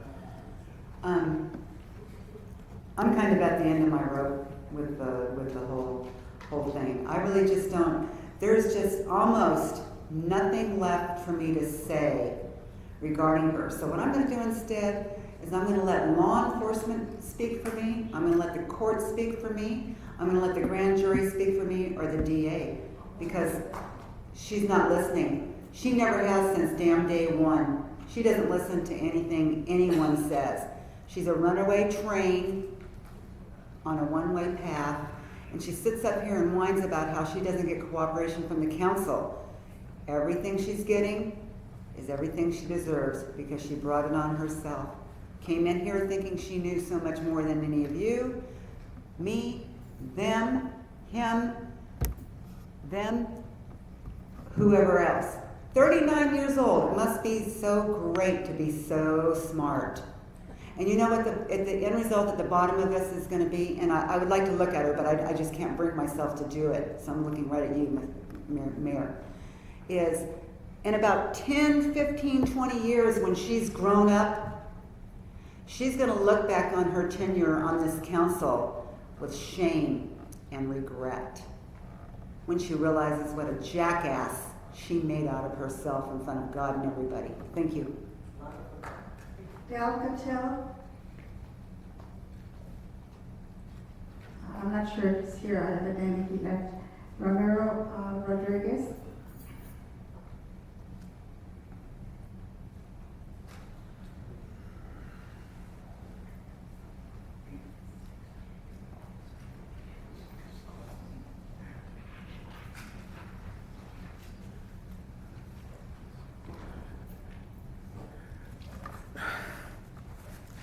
you know, they criticize Blanca for a lot of things, but in all due respect, she's one of us up there asking all these questions. We want to know what's going on. That's all. We want to know. I know for a long time, nobody questioned nothing. Everything was pass and go. I agree. Yay, no nays. It's fine. But now times have changed. People have changed. The needs of the city have changed. And this city is not all about business. It's also about the citizens and the needs of its citizens and the needs of the people here in the city. Not about business, what they're going to think about the city, about business, about everything. You know what? All the cities have their quarrels. Well, they discussed about him or Rizzo or whatever. It doesn't matter. If it doesn't suit you, so what? You know what? Somebody else's problem. But the thing is, right now, we really have to understand that the thing is that she's asking questions and we want to be answered. So when she answers the questions, I know it takes a long time. You guys are used to getting out of here at 6:45. But all the questions she's asking, they serve us because we know how the wheels turn. And there's a lot of people up there watching that are looking pretty soon that want to sit up there too. And say, you know what? Maybe I can do a better job. Maybe, you know what? Those people were not represented. So we want to wake the people up. Well, first they laugh at you, Blanca, then they threaten you. But you know what? You end up winning. I know this dumb recall of what the Jim Crow laws, I think they still have them here, that it's illegal for a Mexican person to film a funeral across city lines or something like that. Is that what it's all about? That's the main thing I heard about. That's what they're doing. When they come up here and talk in the line of cities, everybody from over there, that's all they mention. And then you went to some other city and supposedly we're talking about not being a sanctuary city, which is against the will of the people here in Victorville. You know what? I don't really care. But that's all they have. That's it. And then and you know what? And then one other thing. There's no official language of the United States. There isn't. And you think I want to assimilate and become a joke and a laughingstock for the other people? That's not being assimilation. That's being a disgust. You have 30 seconds. The Constitution doesn't even mention the language. But all in all, we're all here. We're shaking things up, and it's going to get worse. We have a lot more refugees coming down up here to the city. And you think if Hispanics are going to be a large population, wait. You're going to miss us. Christine Pepper, Blakely, and after Christine, Valentin Godina. Please.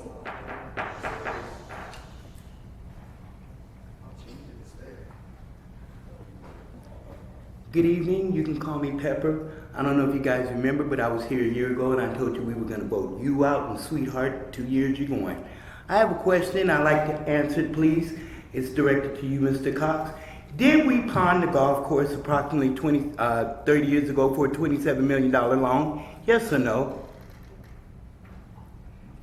I have no idea. Yes, you do. You were the city manager at that time, and to my sources, it told me we took a loan out on the golf course, and we didn't pay it back, and that's why we can't do anything with the golf course. Is that true, boss? What you're saying is totally false. I mean, what happened? Okay, I got that information from somebody running for school board. He put that out at a Democratic picnic and said that the golf course was put out for a loan, $27 million loan, years ago, and that's why we can't do anything with it.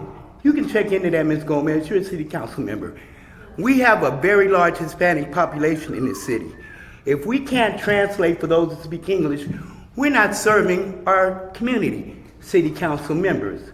If somebody was in here deaf and couldn't hear, and we wouldn't translate for them, you're not serving your residents of Victorville. How many black council members have you had up here? Who represents the black community up here?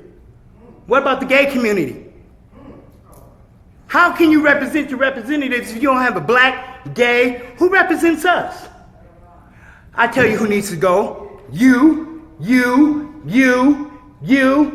All of you need to go if you don't represent all of your residents of Victorville. This is not a diverse City Council. It's just that simple. You represent one people and one people only, from what I see, the Make America Great people. And that is wrong. You should represent all of your citizens of Victorville. And had you not looked around, we're very diverse in this city. Had you not noticed, we're black, we're white, we're Chinese, we're Vietnamese. We're all people of Victorville. You should represent all of us. You people have lost your way. You take care of yourselves and you don't worry about us.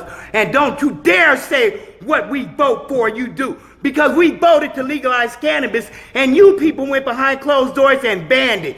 You were on a board that I had at a meet and greet 30 years ago on a Victorville board game as senior manager, and you're still sitting there. This is 2018. You need to go. You need to go. You need to go. We need a whole new board, and trust and believe the city will get right. The reason businesses don't want to come here is because you guys are crooks. Keep it real.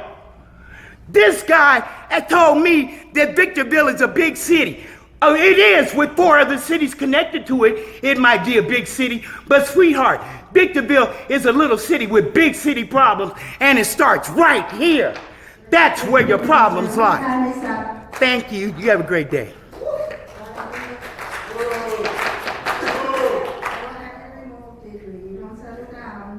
Oh, you don't have me removed, but that's homegirl.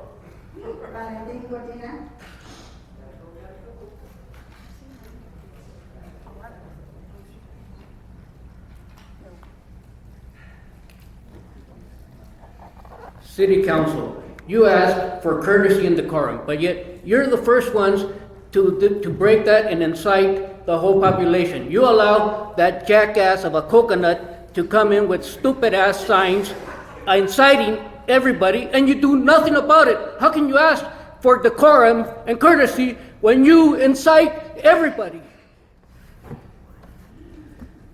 You are at fault, every one of you. You cause divisions. You cause the public to be divided by that jackass with freedom of speech. That's not freedom of speech. That's inciting riots and inciting the people. Freedom of speech has responsibilities. You have responsibilities to stop that. But you don't, because you like it. Who's next? What other candidate is next on his agenda? Which one of you tells him which one to go after? I can guess it's Pepper now. When are you going to be responsible and hold a professional meeting with decorum?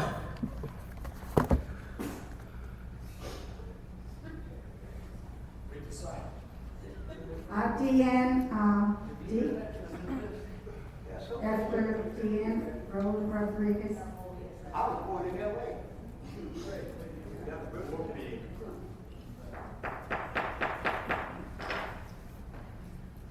Good evening, my name is Deanne Deline. I'm a citizen of Victorville, and I do have some, well, I can't get the questions answered. I'm not supposed to do that according to the Brown Act. I'm a student of the Brown Act, and there's one person in this room who just ripped the Brown Act apart in the early part of the meeting, and that was Gomez. She was starting to yell at the people in the audience, and she has no right to do that. And of course, everybody knows she was running a video of people who were talking up here. She has no right to do that. Yes, anybody can write the district attorney in California, because we are one state that has the Brown Act, and we can do that. The Brown Act also supersedes any California law. I know this because my parents worked on the Brown Act in 1953 when I was a preteen, and they told my brother and myself what it was all about. I am so happy that they did that, because now when I get in front of a city council or a school board, or even a hospital board, everybody's supposed to do the Brown Act. They're supposed to follow it. And I do not think she read the Brown Act, or she would not be acting like this. Another thing, Gomez, you need to go back to school and learn how to read and comprehend what you're reading. I taught for 47 years, and I finally figured it out. When I've listened to you ask questions, you were all over the page. You made no sense. And I had people grow when I was teaching. I used to teach children after school in different parts of where I was living. And I had older people come to me and say, how can I remember what I read and totally understand it? The only way you can do that is to read it over and over and over, and it's a lot of work, I know. I think it was... You have 30 seconds. I think it was in 4th grade when I had 4th grade teacher sit down with me and said, you gotta read it over and over and over if you don't remember what you read. It's as simple as that. Thank you. Raul Rodriguez, and after Raul, April Pinkston.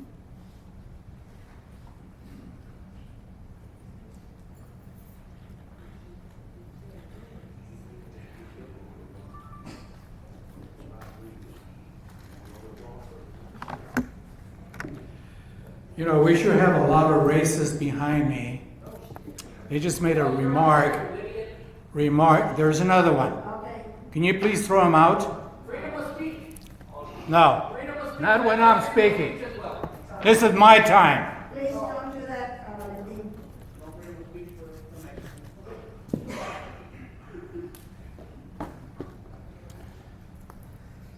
Okay, I'd like to share something with you folks. In the last election in June, I was a candidate for Secretary of State, and I ran 3rd. I got 380,000 votes, and I plan on running again, and I plan on winning. And the reason why I'm bringing this up is because we have an individual by the name of Valentin Gadina, who is a liar. At the last meeting, he made a remark that I, or a member of his family, was the one that stole my sign. Well, it was him. We have witnesses, we have security guards that saw him do it. He is a liar. Not only is he a liar, but he's a thief. He's a lawbreaker. And he's a criminal. Please do not vote for this individual. He doesn't belong up there with you, people who are up there trying to represent the city of Victorville, except for Blanca. She should be out. Now, it's important that you remember, citizens of Victorville, do not vote for a criminal, a lawbreaker, and a thief. His name is Valentin Gadina. He is a criminal. Remember that. Do not vote for this individual. He doesn't belong up there with you. Please remember this. Another thing is we have an election coming up in November. It's time. Let's turn California red. Let's have a red wave. Yes, a red wave in California. Let's get rid of the Democrats. They're destroying not only California, but they're destroying the United States of America. They don't know what it is to have morals or values. They are terrible. They need to learn that this is America. We have a constitution. You have 30 seconds. We have the language is English. You should read the Constitution for California. That is what's stated. English is the official language. So you need to assimilate. You need to learn the language. And if you can't do that, go back to school. If not, you know where you can go. And it isn't in the United States of America. Thank you very much. God bless America, and God bless Donald Trump. Yes, yes, yes. Thank you. April Pinkston.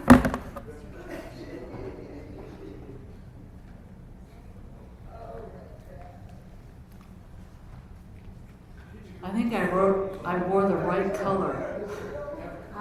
Can we have some silence back there, please?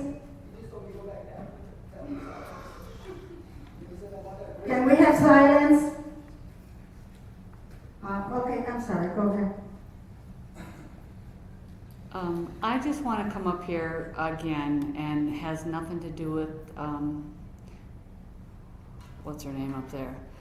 I want to say is that I appreciate the city listening to its constituents, because the music ordinance, you guys have gone around and sent out a flyer to people door to door, sending out a flyer in regards to enforcing the music ordinance. And it is my understanding that that same flyer is going to go out in the water bills in the next month or so. And I greatly appreciate that. And the only thing that I would like to further suggest is that more code enforcement officers are hired so that the music ordinance is actually enforced. And I just want to say thank you very much, Sophie, and whoever else, and Eric for, and whoever else was involved in getting it on the agenda. I greatly appreciate it, because there's nothing like the sound of silence. Thank you very much. Thank you. Those were all the cards that I have, so now we move on to reports from our city manager.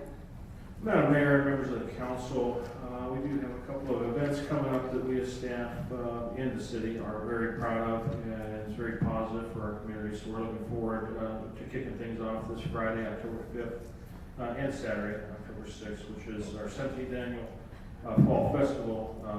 And as it started last year by expanding into Friday, we're going to continue to do that. It's going to be a couple of days of live entertainment, children's rides, food booths, vehicle displays. It's our largest event of the year that we sponsor. So should be a lot of excitement. Certainly invite all those from the community out. Then on Saturday, October 13th, we've got a winter rising workshop from 10 to 12, 10 in the morning to 12 in the afternoon. Here at Victorville City Hall, Conference Room D, there's no charge. It's open to Victor Valley residents, co-hosted by the NWA, and it's an opportunity to learn weatherization techniques, conserve energy, water, and prevent costly repairs as the season changes upon us. Then finally, October 13th, same day, 8 to 12, City Hall, pet licensing, low-cost vaccination clinic, and adoption event. That's all I have. Thank you. Now we move on to discussion and possible action regarding items for the upcoming city council agenda. I'll start with Mr. Kennedy. No, I don't have any. Ms. Gomez.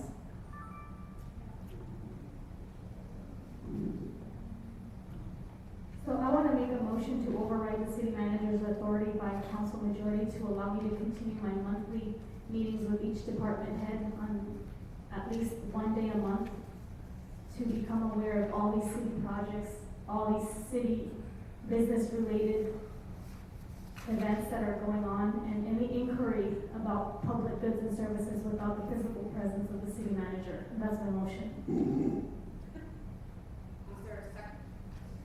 Is there a second? There being no second, the motion dies.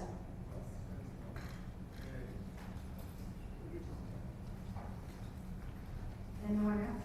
No? Yes. Okay, now we move on to reports from council members, 3-minute time limit. Let's start with Ms. Gomez. So I get compliments by the city attorney stating that my syntax, my semantics, and my vocabulary usage are all provided by external assistants with knowledge of city operations. So thank you. I would like to publicly share with the public that my attempts were worth a try to motion to add items of interest that would affect us when it comes to emergency disaster preparedness in our territories or nearby. Although it was ignored by the council, by the city manager, and the city attorney, I want to emphasize that as your city council member, your voice and your vote.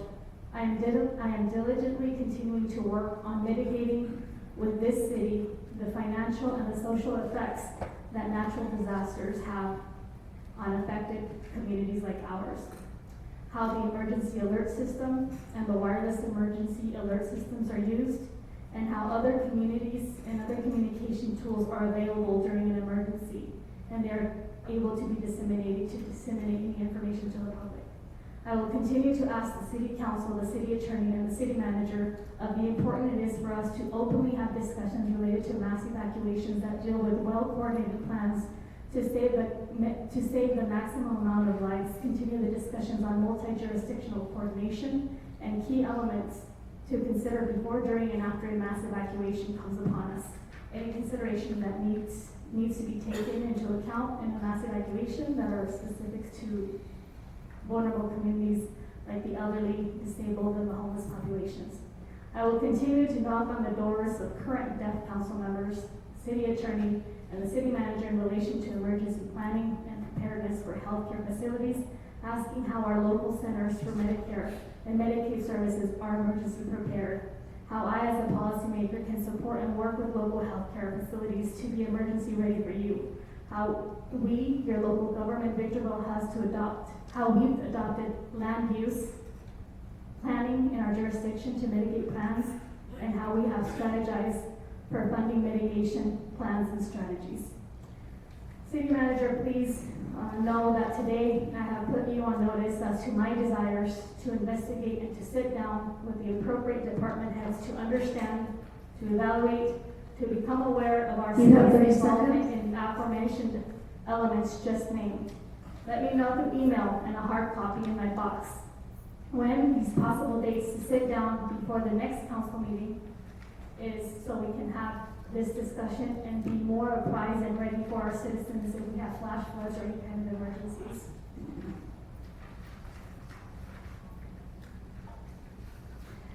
Well, before I adjourn the meeting, I just want to say that I am very disappointed in a sense, and yet I am very proud of Mayor Pro Tem Jim Cox and Council Member Jim Kennedy. It just goes to show you the professionalism here, you know. Anyone else would have been just so ready to submit all this information to the grand jury and the DA. It can still be done by the public. It doesn't necessarily have to be council members. These accusations are so damaging to all of us, and there's no reason for it. There's no grounds for it. I don't even know why Ms. Gomez comes up with all these crazy ideas, but it's slander and defamation of character, and I feel very offended by it. It's not hurting me, it's not hurting Mr. Cox, and it's not hurting Mr. Kennedy, because people know who we are, where we have been, what we have done, and where we are now. I wish I could say the same about Gomez. This meeting is adjourned.